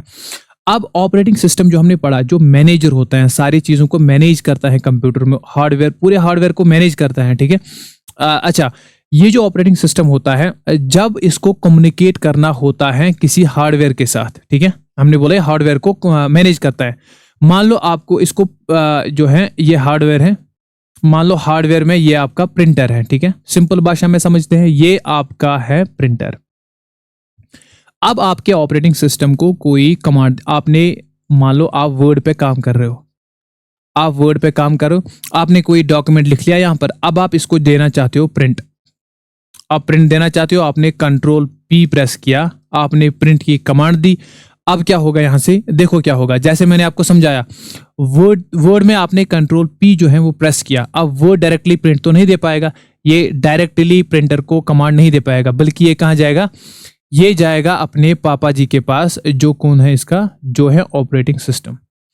ऑपरेटिंग सिस्टम को बोलेगा भाई साहब मुझे जो है यूजर रिक्वेस्ट कर रहे हैं प्रिंट की, डॉक्यूमेंट को प्रिंट निकलवाना है। ऑपरेटिंग सिस्टम बोलेगा रुको, ऑपरेटिंग सिस्टम क्या करेगा, इसको जाना है प्रिंटर के पास, लेकिन प्रिंटर के पास जो लैंग्वेज होती है, जो प्रिंटर जिस भाषा में बात करता है, वो भाषा ऑपरेटिंग सिस्टम को नहीं आती है। ये यहाँ पे हो गई मसला क्या हो गया, प्रिंटर जिस भाषा में बात करता है, ऑपरेटिंग सिस्टम वो भाषा नहीं समझता है। यहाँ पर तो इलेक्ट्रिकल सिग्नल चलती है, प्रिंटर उस भाषा में बात करता है, ये तो इलेक्ट्रॉनिक डिवाइस है, ऑपरेटिंग सिस्टम सॉफ्टवेयर है, तो यहाँ जो लैंग्वेज है वो डिफरेंट है, यहाँ की लैंग्वेज डिफरेंट, यहाँ की लैंग्वेज डिफरेंट। अब बीच में एक ऐसा सॉफ्टवेयर डाला जाता है जो basically as a language translator काम करता है। भाई ऑपरेटिंग सिस्टम लैंग्वेज नहीं समझता है प्रिंटर की, प्रिंटर लैंग्वेज नहीं समझता है ऑपरेटिंग सिस्टम की, लेकिन ऑपरेटिंग सिस्टम तो बॉस है, ये तो ऑर्डर करेगा प्रिंटर को कि भाई प्रिंट दो, कैसे ऑर्डर करेगा, इसको तो लैंग्वेजेस नहीं आती हैं। तो बीच में डाला गया एक ट्रांसलेटर, जो बेसिकली ऑपरेटिंग सिस्टम की बात को पहुंचाता है प्रिंटर के पास। उसी ट्रांसलेटर को हम कहते हैं डिवाइस ड्राइवर। हर एक डिवाइस के लिए अलग ट्रांसलेटर होता है, जिसको हम बोलते हैं डिवाइस ड्राइवर। तो ये जो डिवाइस ड्राइवर होता है, ये ट्रांसलेटर की तरह काम करता है between operating system and printer, between operating system and printer, या between operating system and any hardware, ठीक है। प्रिंटर हो, मॉनिटर हो, स्कैनर हो, कोई भी इनपुट डिवाइस हो, कीबोर्ड हो, उनसे बात करने के लिए जब ऑपरेटिंग सिस्टम को उनको मैनेज करना है, उनसे डेटा लेना है या उनको डेटा देना है, इस केस में प्रिंट के केस में डेटा देना है प्रिंटर को, तो वहां पर प्रिंटर का जो ड्राइवर है उसको कमांड दिया गया, ऑपरेटिंग सिस्टम डिवाइस ड्राइवर को कमांड देगा, प्रिंटर के ड्राइवर को कमांड देगा। प्रिंटर का जो ड्राइवर है, ये सॉफ्टवेयर जो है, ये फिर प्रिंटर को बेसिकली चलाएगा, इसको बोलेगा भाई प्रिंट दे दो, प्रिंट की कमांड जो है इस तक पहुंचाएगा। तो अब बीच में जो मिडलमैन की नीड पड़ी वो होता है आपका डिवाइस ड्राइवर। ये है कॉन्सेप्ट डिवाइस ड्राइवर का, ठीक है। अब ऐसे डिवाइस ड्राइवर जैसे आपका मॉनिटर होता है, मॉनिटर में आपके होता है ग्राफिक्स जो ड्राइवर होता है, that is called graphics driver, ठीक है। इसी तरह आपका फॉर एग्जांपल स्पीकर होता है, स्पीकर में आपका होता है साउंड ड्राइवर। इसको चलाने के लिए अगर ऑपरेटिंग सिस्टम को इसके साथ कम्युनिकेट करना है, भाई कोई गाना चलाओ, तो वो किसके साथ कम्युनिकेट करेगा? साउंड ड्राइवर के साथ। आई होप यहां तक चीजें आपकी क्लियर हैं कि ऑपरेटिंग सिस्टम और हार्डवेयर के बीच में जो बेसिकली होता है middleman, translator, that is device driver. हर एक हार्डवेयर को चलाने के लिए एक डिवाइस ड्राइवर जो है, उसका ड्राइवर जो है वो काम में लिया जाता है, ठीक है, उस हार्डवेयर को चलाने के लिए। तो काम कॉन्सेप्ट मैंने समझा लिया आपको। ऑपरेटिंग सिस्टम और प्रिंटर के बीच में जो है एज ए ट्रांसलेटर काम करता है, ये है आपका डिवाइस ड्राइवर, ठीक है। अच्छा, ऑपरेटिंग सिस्टम हमने समझ लिया, डिवाइस ड्राइवर हमने समझ लिया, ठीक है। यहां तक रिवाइज करने की नीड नहीं है। सिस्टम सॉफ्टवेयर हम पढ़ रहे हैं जो सिस्टम को मैनेज करता है। इसमें दो टाइप्स है, मैनेजमेंट वाले और सॉफ्टवेयर डेवलपमेंट वाले। अच्छा, फिर हमने बोला सिस्टम मैनेजमेंट में तीन होते हैं, operating system, device driver, utility programme. Operating system चार फंक्शन इसके हमने समझ लिए, पूरे हार्डवेयर को यही मैनेज करते हैं, यही कंट्रोल करते हैं, यही ऑपरेट करता है। उसके बाद डिवाइस ड्राइवर हमने समझा। ऑपरेटिंग सिस्टम अब डायरेक्टली हार्डवेयर को कमांड नहीं दे सकता क्योंकि भाषा अलग है, लैंग्वेज अलग है, तो बीच में एक ट्रांसलेटर रखा जाता है जिसको हम कहते हैं डिवाइस ड्राइवर। खत्म दो चीजें। तीसरी चीज हमारे पास आती है यूटिलिटी प्रोग्राम। यूटिलिटी प्रोग्राम जो होता है, अब हम इसको समझेंगे। इसको हम कैसे समझेंगे? ये एक सिंपल कॉन्सेप्ट है, देखिए यूटिलिटी प्रोग्राम। यूटिलिटी प्रोग्राम के कॉन्सेप्ट को समझने के लिए आपको क्या करना है? बेसिकली आप अपने घर की एग्जांपल लेते हैं। फॉर एग्जांपल ये आपका हाउस है, आप अपने हाउस को मैनेज करने क्या क्या क्या करते हो? फॉर एग्जांपल एक बार आपने घर बना लिया, अब यहाँ पर जो गंदगी वगैरह है उसको साफ करने के लिए क्लीनिंग करते हो, आप कोई क्लीनर रखते हो या खुद क्लीनिंग करते हो, ठीक है, ऑन डेली बेसिस। अच्छा, सिक्योरिटी के लिए अगर आप फॉर एग्जांपल मान लो आप वीआईपी हो, वीआईपी नहीं हो तो मान लो आजकल सारे रखते हैं, एक सीसीटीवी कैमरा आप रखते हो सिक्योरिटी के लिए, या अगर कोई ज़्यादा ही पैसे वाला आदमी है तो सिक्योरिटी गार्ड रखेगा, कोई वीआईपी है तो, ठीक है।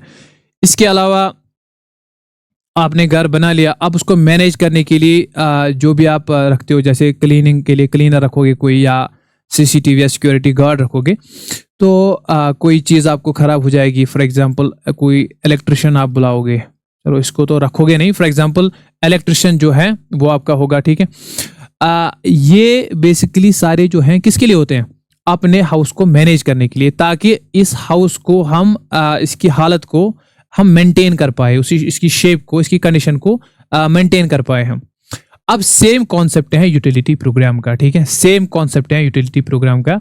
ये utility program as such directly कोई काम तो नहीं करते हैं, मतलब डायरेक्टली यूजर को कोई फायदा तो नहीं देते हैं, बट ये कंप्यूटर को मैनेज करते हैं। ये कंप्यूटर में क्या करते हैं? ये आपके कंप्यूटर सिस्टम को क्या करते हैं? ये मेंटेन रखते हैं, उसको मेंटेन रखते हैं, ठीक है। जैसे इसमें तीन बेसिकली आते हैं आपके मेन जो आपको पढ़ने हैं। एक होता है यही सिक्योरिटी वाला। सिक्योरिटी वाला कौन सा है? जैसे अगर कोई बाहर से थ्रेट आती है तो सिक्योरिटी वाला संभालता है, इसी तरह अगर कोई बाहर से यहाँ पर थ्रेट आती है तो वो संभालेगा आपका एंटीवायरस। यहाँ पर जो बाहर से थ्रेट होती है वो क्या होता है? वो होता है वायरस या कोई भी मालवेयर होता है। इससे बचने के लिए एक यूटिलिटी होती है, दैट इज एंटाईवायरस। एंटाईवायरस जो है ये आपको प्रोटेक्शन देता है वायरसेस और मॉलवेयर से। ठीक, यहाँ तक कॉन्सेप्ट क्लियर। तो सिक्योरिटी गार्ड का काम हो गया। जैसे विंडोज में आपका आता है फायरवॉल, ठीक है, विंडोज में आपका आता है फायरवॉल।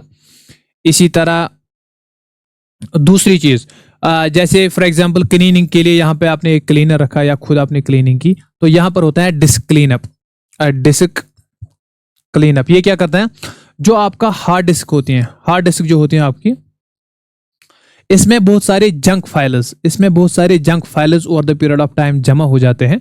तो उन जंक फाइल्स को बेसिकली रिमूव करने के लिए, क्योंकि वो स्पेस यहाँ पे ऑक्यूपाई करते हैं, उनको रिमूव करने के लिए हम यूज करते हैं डिस्क क्लीनअप। ठीक है, डिस्क क्लीनअप की यूटिलिटी जो है इसको हम यूज करते हैं। ठीक, ये भी सॉफ्टवेयर होते हैं, आपको ध्यान में रखना है। जो एंटीवायरस है, जो डिस्क क्लीनअप है, ये सारे सॉफ्टवेयर होते हैं, लेकिन काम क्या होता है, कंप्यूटर सिस्टम को मैनेज करने के लिए। अच्छा, ये तो हो गया आपका डिस्क क्लीनअप। हमने देखा एंटीवायरस, फायरवॉल, ये तो क्लीनिंग के लिए। हमने देखा सॉरी, ये तो सिक्योरिटी के लिए। हमने देखा डिस्क क्लीनअप किसके लिए, ये तो क्लीनिंग के लिए। अच्छा, और कौन सा यूटिलिटी सॉफ्टवेयर होता है, डीफ्रैगमेंटेशन के लिए।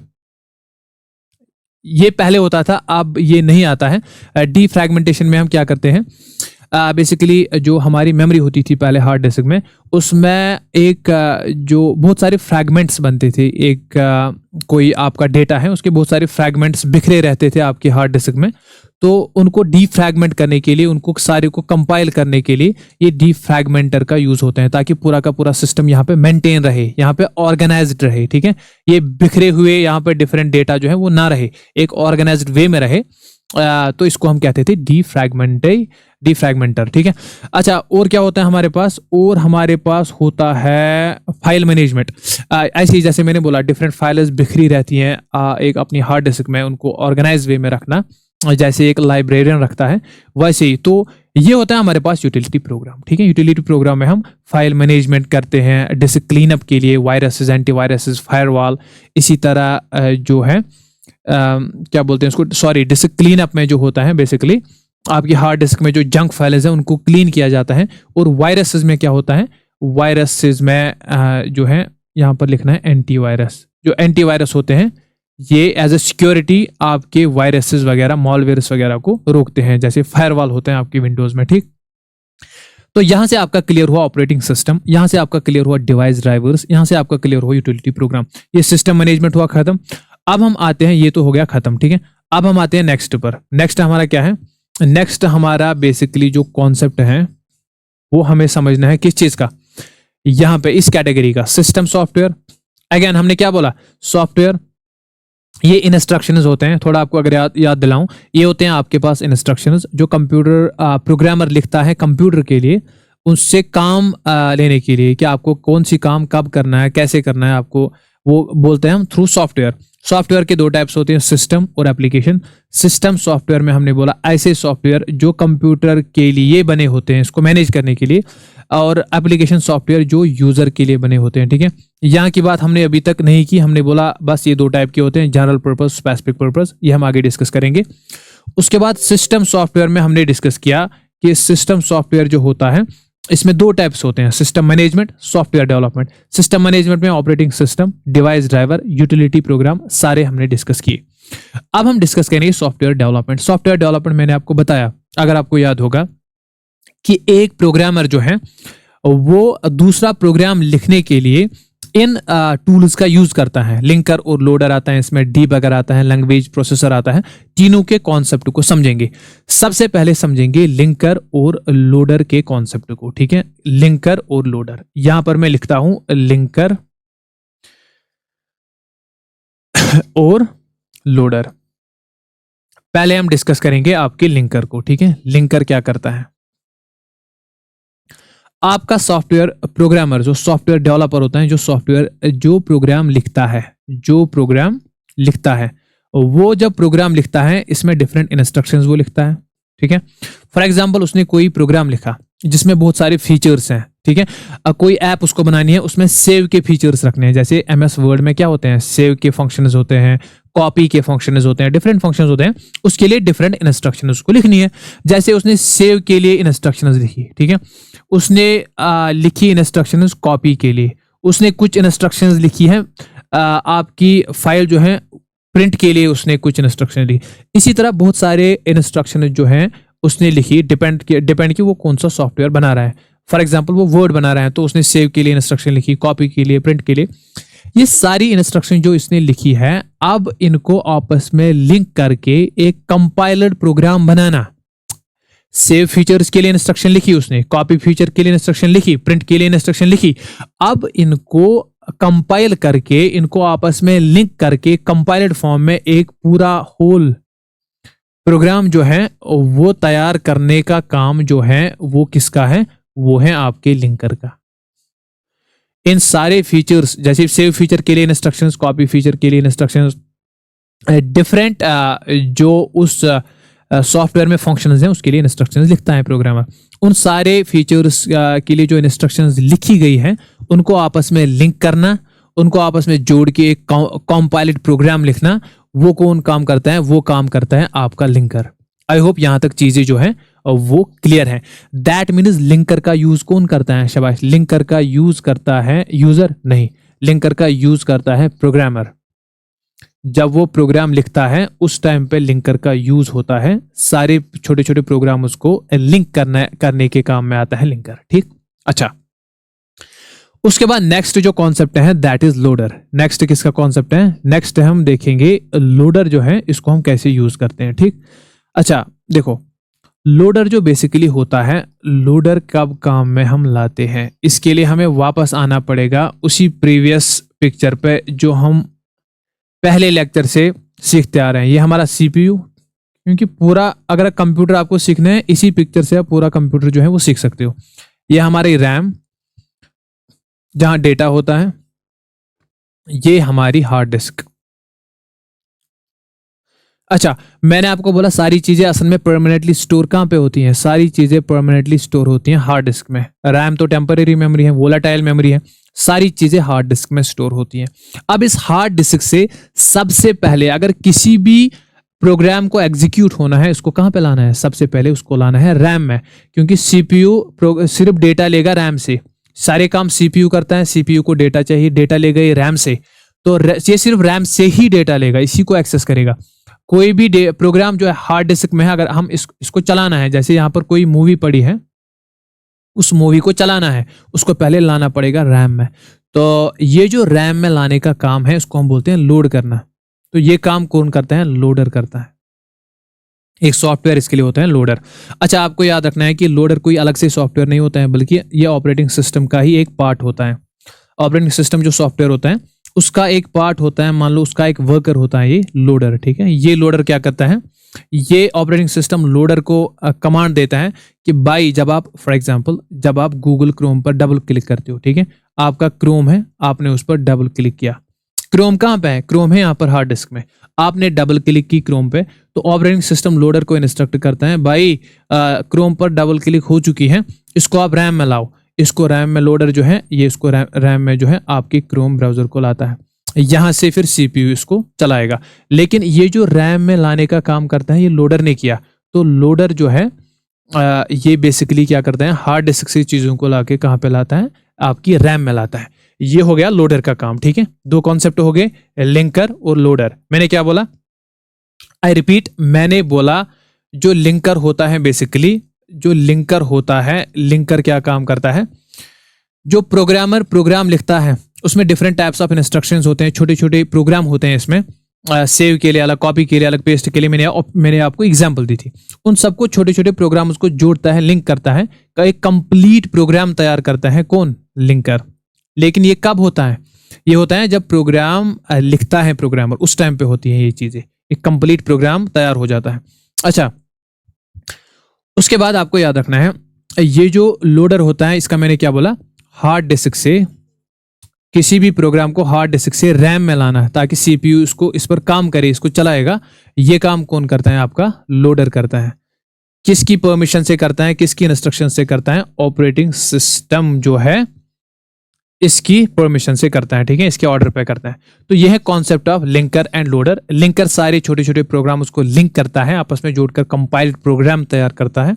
और जो लोडर है आपका, लोडर बेसिकली लोड करता है प्रोग्राम को। कहाँ से लोड कर, जब पूरा, ऐसे भी याद रख सकते हो, जब पूरा प्रोग्राम तैयार हुआ आपका, उस प्रोग्राम को फिर कहाँ सेव किया जाता है? सेव किया जाता है आपकी हार्ड डिस्क में। प्रोग्राम तैयार हुआ, प्रोग्राम को हार्ड डिस्क में सेव किया जाएगा। इस हार्ड डिस्क से फिर रैम मिलाने के लिए लोडर। प्रोग्राम तैयार कौन करता है? लिंकर। छोटे छोटे प्रोग्राम को जोड़ता है, कहां पर रखते हैं? फिर हार्ड डिस्क में। हार्ड डिस्क से फिर रैम में कौन लेता है? आपका लोडर। यहां से आपको सारी पिक्चर अब क्लियर हुई होगी। अच्छा, सॉफ्टवेयर डेवलपमेंट में हमने बोला एक तो लिंकर। अब आपने यहां देखा इसका सॉफ्टवेयर डेवलपमेंट जो है ये प्रोग्रामर्स कौन यूज करता है? बेसिकली ये यूज करते हैं प्रोग्रामर। यहां से आपको अंदाजा लगा होगा। एक तो लिंकर है, दूसरा लोडर है। ये क्लियर है यहां तक?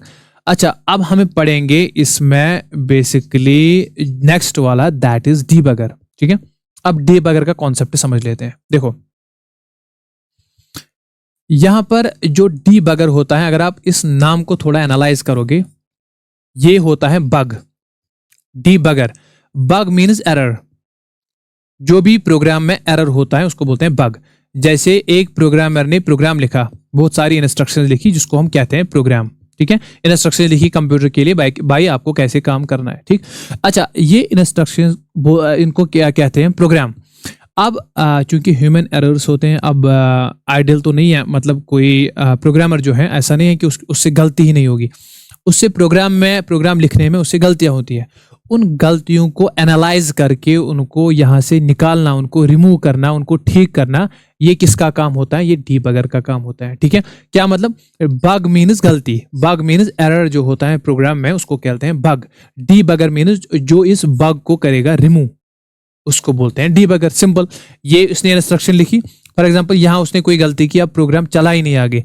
अब डीबगर क्या करेगा? वो इस बग को, इस एरर को यहाँ पे आइडेंटिफाई करेगा, पहले आइडेंटिफाई करके फिर इसको यहां से रिमूव करेगा। ठीक है, या यूजर को बताएगा भाई यहां पर इसका एरर है, इसको ठीक करो। ये है डीबगर। ठीक है, अच्छा, ये भी कौन यूज करता है? अगेन ये प्रोग्रामर यूज करता है। ठीक, लिंकर और लोडर हो गया, डीबगर हो गया। नेक्स्ट हमारे पास है लैंग्वेज प्रोसेसर। अच्छा, आप समझते हैं इसका कॉन्सेप्ट। देखो लैंग्वेज प्रोसेसर जो है, इट इज वेरी इजी। क्या इजी है? जैसे मैं एग्जांपल आपको देता हूं। जैसे प्राइम मिनिस्टर नरेंद्र मोदी जी ये जाते हैं इटली के दौरे पे। ठीक है, इसको मिलना है इटली के प्राइम मिनिस्टर से। प्राइम मिनिस्टर को इटालियन लैंग्वेज नहीं आती है, सिमिलरली इटली के प्राइम मिनिस्टर को हिंदी लैंग्वेज नहीं आती है। तो क्या रखेंगे बीच में? आप सब बोलोगे सर यहाँ पे बीच में रखेंगे ट्रांसलेटर। ठीक है, रखेंगे ट्रांसलेटर। चलो, आपने कहा तो हमने रख लिया। इसी तरह मुझे बताओ, जो प्रोग्रामर प्रोग्राम लिखता है, एक्सक्यूज माय हैंड राइटिंग, जो प्रोग्रामर प्रोग्राम लिखता है ऐसे करके, उसने इंस्ट्रक्शंस लिखी, ये किस लैंग्वेज में होती है आपको पता है? शायद आपने सुना होगा, एक लैंग्वेज होती है जावा, जो बहुत सारे आपके दोस्त होंगे वो सीख रहे होंगे अभी, अगर वो बीटेक कर रहे हैं सीएस में या किसी और में, जो सॉफ्टवेयर डेवलपर बनना चाहते हैं वो जावा का कोर्स करते हैं, सी का कोर्स करते हैं, C++ सीखते हैं। ठीक है, पाइथन सीखने जाते हैं। ठीक, अच्छा, फुल स्टैक वेब डेवलपमेंट का कोर्स करते हैं, जहां पर ये सारी लैंग्वेजेस को सिखाया जाता है, क्योंकि इसी लैंग्वेज में प्रोग्राम्स लिखे जाते हैं। इन्हीं लैंग्वेजेस में प्रोग्राम्स लिखे जाते हैं कंप्यूटर के लिए, कंप्यूटर को ऑर्डर देने के लिए, कमांड देने के लिए प्रोग्राम्स जो लिखे जाते हैं, इंस्ट्रक्शन जो लिखे जाते हैं, ये इन्हीं लैंग्वेज में लिखे जाते हैं। ये लैंग्वेज सिर्फ समझता है एक इंसान, ये लैंग्वेज सिर्फ समझता है एक इंसान। अब यहाँ पर बैठा है कंप्यूटर, जिसको हमें ऑर्डर देना है, जिसको हमें ये लैंग्वेज से ऑर्डर देना है, ये प्रोग्राम से ऑर्डर देना है। लेकिन ये लैंग्वेज जो होती है ये कंप्यूटर को समझ में नहीं आती है। कंप्यूटर समझता है सिर्फ एक लैंग्वेज, बोलता है भाई अगर मुझे आप ऑर्डर देना चाहते हो, कमांड देना चाहते हो, मैं सिर्फ एक ही लैंग्वेज समझूंगा, वो है बाइनरी लैंग्वेज। बाइनरी मतलब दो, जो 2 डिजिट से बनी हो, 0 और 1 से। ठीक है, सारे सेंटेंसेस, सारे वर्ड्स जो इस लैंग्वेज में होते हैं वो बने होते हैं 0 1 से। 0 और 1 का यूज होता है, आपको ऐसे याद रखना है। ठीक, अच्छा, जो बाइनरी लैंग्वेज समझता है कंप्यूटर, 0s और 1s की लैंग्वेज समझता है। हमारा जो प्रोग्राम है वो किस में है? वो है जावा, C++, पाइथन में। अब हमें कन्वर्ट करना है इसको बाइनरी लैंग्वेज में, तभी जाके कंप्यूटर इसको समझेगा। इसके लिए हम बीच में लगा देते हैं क्या लगा देते हैं बीच में, ट्रांसलेटर। उस ट्रांसलेटर का नाम है लैंग्वेज ट्रांसलेटर बोलो या लैंग्वेज प्रोसेसर्स बोलो, ठीक है, एक ही बात है।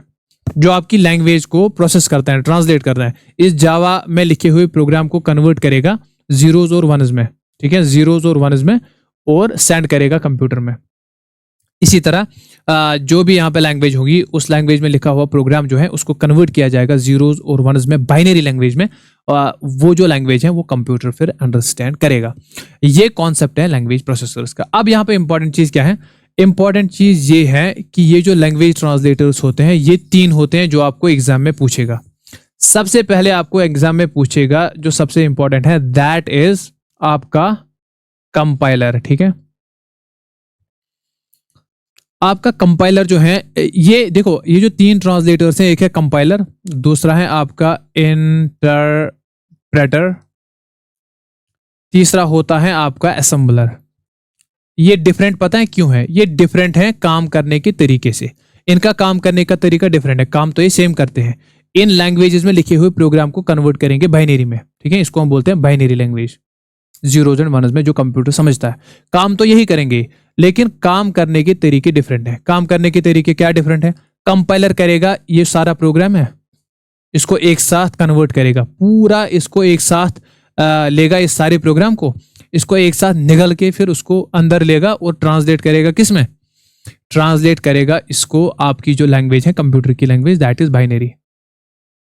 ये एक साथ सारे प्रोग्राम को बेसिकली कन्वर्ट करता है। अच्छा, इंटरप्रेटर जो होता है बेसिकली ये एक एक लाइन को कन्वर्ट करेगा। पहले इस लाइन को कन्वर्ट करेगा, फिर इस लाइन को कन्वर्ट करेगा, फिर इस लाइन को कन्वर्ट करेगा, इस लाइन को कन्वर्ट करेगा। ये इंटरप्रेटर का काम करने का तरीका है। असेंबलर जो है आपने पढ़ा होगा, 2nd जनरेशन में मैंने आपको पढ़ाया, वहां पर जो लैंग्वेज यूज होती थी प्रोग्राम लिखने के लिए, आज क्या यूज होती है? जावा, C++, पाइथन, ठीक है, और भी बहुत सारी। अगर आप ये यूज CSS, अगर आप वेब डेवलपमेंट करते हो। अच्छा, बेसिकली आपको याद रखना है 2nd जनरेशन में प्रोग्राम लिखने के लिए यूज होती थी language, that is assembly language, ठीक है। असेंबली लैंग्वेज को भी कन्वर्ट करना है बाइनरी में। क्यों भाई? असेंबली लैंग्वेज भी तो नहीं समझेगा ना कंप्यूटर, इसको भी कन्वर्ट करो बाइनरी में। इसके लिए जो ट्रांसलेटर यूज होता था उस टाइम पे, उसको हम बोलते थे असेंबलर। मतलब असेंबली लैंग्वेज को ट्रांसलेट करने के लिए असेंबलर, सिंपल, ठीक है। अच्छा, ये है असेंबलर का कॉन्सेप्ट। आपको याद रखना है सिंपल यहां पर एक चीज, कि ये जो कंपाइलर है ये सारे प्रोग्राम को एक साथ कन्वर्ट करेगा बाइनरी में, ठीक है, जीरोज और वनज में, जो कंप्यूटर अंडरस्टैंड करेगा, ठीक। सारी इससे क्या फायदा है? इससे फायदा ये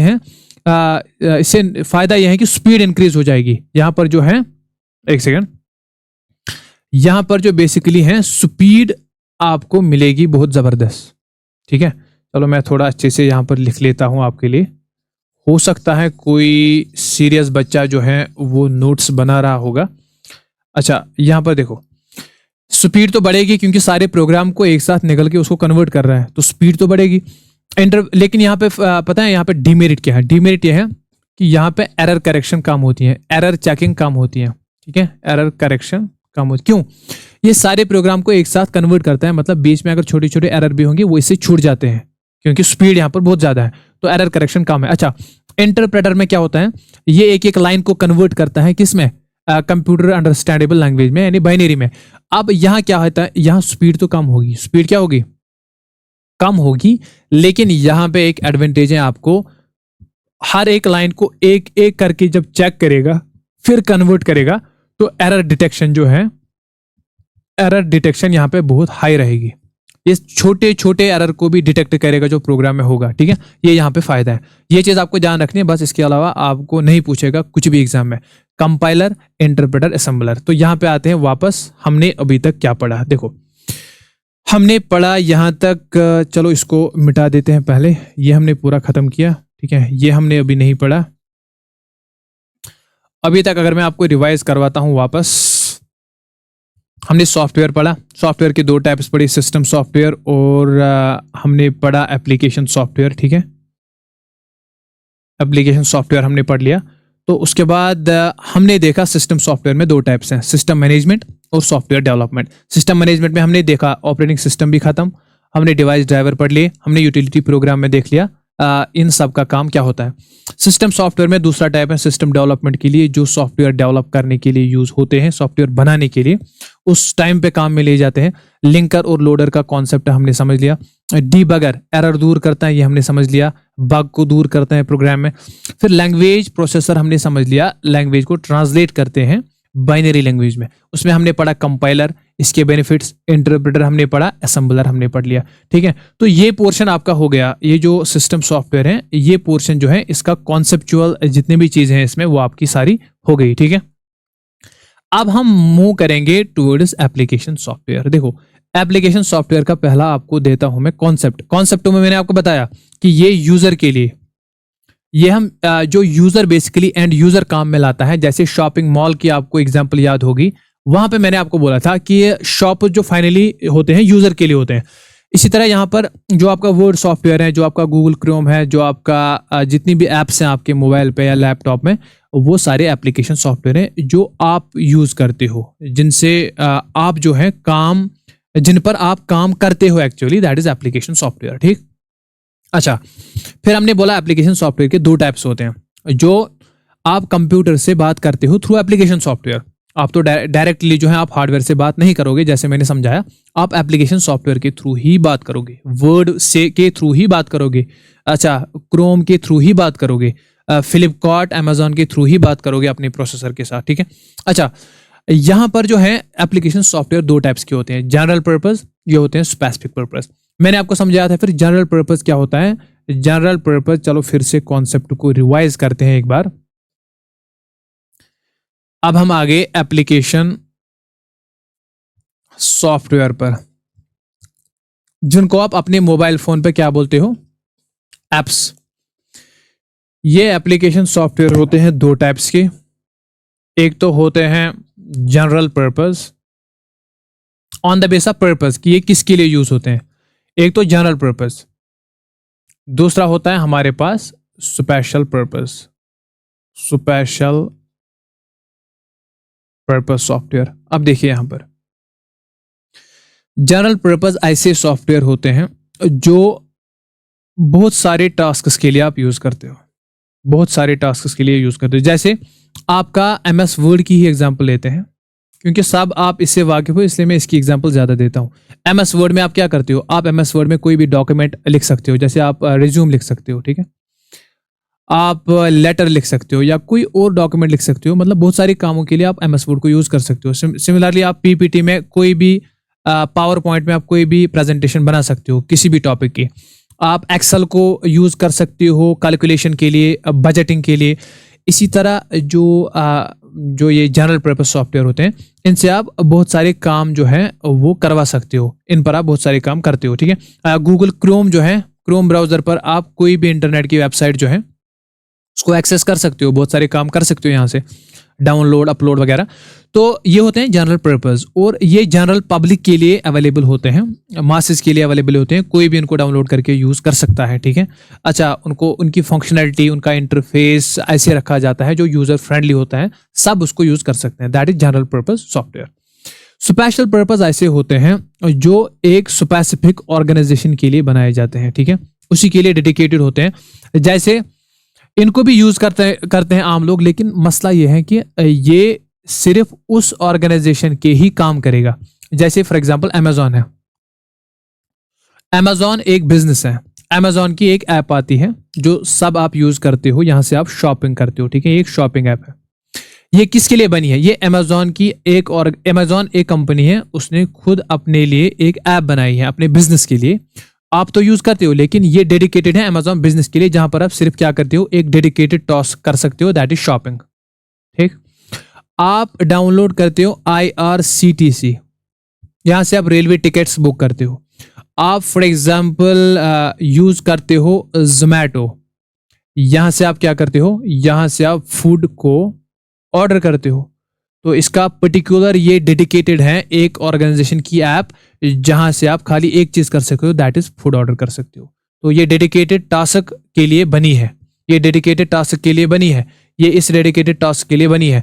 ये है स्पेशल पर्पस सॉफ्टवेयर। ठीक है, इन्वेंटरी मैनेजमेंट के डिफरेंट होते हैं, इसी तरह कैड होता है, कैम होता है, ये सारे एप्लीकेशन जो है स्पेशल पर्पस सॉफ्टवेयर होते हैं, ठीक है। अच्छा, अब आप खुद कैटेगराइज कर सकते हो, मैंने आपको कॉन्सेप्ट बता दिया। स्पेशल पर्पस जो एक पर्टिकुलर ऑर्गेनाइजेशन के होते हैं या जो पर्टिकुलर किसी डेडिकेटेड काम के लिए जो बनाए जाते हैं, that is special purpose. Purpose ही इनका स्पेशल होता है, ठीक है, पर्पस ही स्पेशल है। यहाँ पर पर्पस क्या है, पर्पस ही जनरल है, मतलब जनरल पर्पस, जनरल कामों के लिए आप उसको यूज करो भाई, ठीक है। अच्छा, तो एप्लीकेशन सॉफ्टवेयर दो टाइप के, जनरल पर्पस, स्पेशल पर्पस। अच्छा, ये तो हो गया कॉन्सेप्ट। अब हम आगे क्या पढ़ेंगे, जैसे आपके वर्ड प्रोसेसर जो है ये क्या है, जैसे मैंने बोला जनरल पर्पस है। स्प्रेडशीट किसी भी कंप्यूटर में देखो, एक्सेल होगा जनरल पर्पस, प्रेजेंटेशन पीपीटी वाला जनरल पर्पस, या कोई भी प्रेजेंटेशन सॉफ्टवेयर, ब्राउजर हो गए, सारी जनरल पर्पस है। स्पेशल पर्पस मैंने एग्जांपल दी, जैसे एचआर मैनेजमेंट के लिए ये डेडिकेटेड है, एचआर मैनेजमेंट के लिए। पेरोल, सैलरी को मैनेज करने के लिए पेरोल सिस्टम सॉफ्टवेयर्स होते हैं, those are dedicated for salary thing, तो ये हो गए स्पेशल पर्पस। अटेंडेंस सिस्टम को मैनेज करने के लिए, ठीक है। आपके रेलवे रिजर्वेशन, जैसे मैंने आईआरसीटीसी की एग्जांपल आपको दी, तो ये होते हैं स्पेसिफिक पर्पस सॉफ्टवेयर। अब इन एप्लीकेशन सॉफ्टवेयर में हमें पढ़ना क्या है, हमें वर्ड प्रोसेसिंग पढ़ना है, इसमें हमें एमएस वर्ड पढ़ना है, ठीक है। आपके सिलेबस में है एमएस वर्ड, यहाँ हमें एमएस एक्सेल पढ़ना है डिटेल में, यहाँ हमें एमएस पावर पॉइंट जो है वो पढ़ना है, और ब्राउजर जो है, चलो ये तो आपके सिलेबस में नहीं है, ये हम पढ़ेंगे फिर कुछ एग्जांपल्स, कुछ इंपॉर्टेंट ब्राउजर जो है वो मैं एंड में आपको बताऊंगा। अच्छा, वर्ड प्रोसेसर, स्प्रेडशीट और एमएस एक्सेस भी ये ज़्यादा नहीं पूछा जाता है, बट थोड़ा थोड़ा कभी कभी पूछा जाता है। तो ये 4 सॉफ्टवेयर आपको जनरल पर्पस सॉफ्टवेयर में पढ़ने हैं, जो आपके एग्जाम में जनरली होते हैं, किसके नाम से, एमएस ऑफिस के नाम से। एमएस ऑफिस में 10-11 सॉफ्टवेयर आते हैं, बट आपको जनरली इन्हीं 4 सॉफ्टवेयर में क्वेश्चन पूछे जाते हैं, ठीक है। तो ये आपके सिलेबस में, ये मैं आपको डिटेल्ड इस पे लेक्चर आएंगे, वर्ड पे, एक्सेल पे, पीपीटी पे, एक्सेस पे, तो ये हमें पढ़ना है एप्लीकेशन सॉफ्टवेयर से। लेकिन यहाँ से आपका कॉन्सेप्ट क्लियर हुआ कि एप्लीकेशन सॉफ्टवेयर होता क्या है, जो एंड यूजर के लिए बनाए जाते हैं, जहाँ से यूजर जो है बेसिकली कंप्यूटर से काम ले, अगर उसको करना है कंप्यूटर पे काम, वो एप्लीकेशन सॉफ्टवेयर पर ही करेगा, ठीक है। अच्छा, फिर हमने पढ़ा यहाँ पे सिस्टम सॉफ्टवेयर जो है ये कंप्यूटर को मैनेज करने के लिए बेसिकली यहाँ पर या तो इसको प्रोग्रामर यूज करेगा इन वालों को, या तो यहाँ पर कंप्यूटर जो है वो खुद ये जो है ये बैकग्राउंड में चलते रहेंगे कंप्यूटर को मैनेज करने के लिए, या प्रोग्रामर इन वालों को यूज करेगा। ये नॉर्मल जो यूजर्स हमारे जैसे होते हैं वो इनको यूज नहीं करता है, ठीक है। यह है सिस्टम सॉफ्टवेयर। तो सारा जो सॉफ्टवेयर का कॉन्सेप्ट है वो यहाँ होता है क्लियर। तो अब आपका डेडिकेटेड लेक्चर आएगा, दैट इज आपका ऑपरेटिंग सिस्टम। लेकिन एक चीज मैं भूल गया, एक और क्लासिफिकेशन होती है, that is open source and closed source software, ठीक है। उसके बाद हमारा लेक्चर हो जाएगा यहां से खत्म।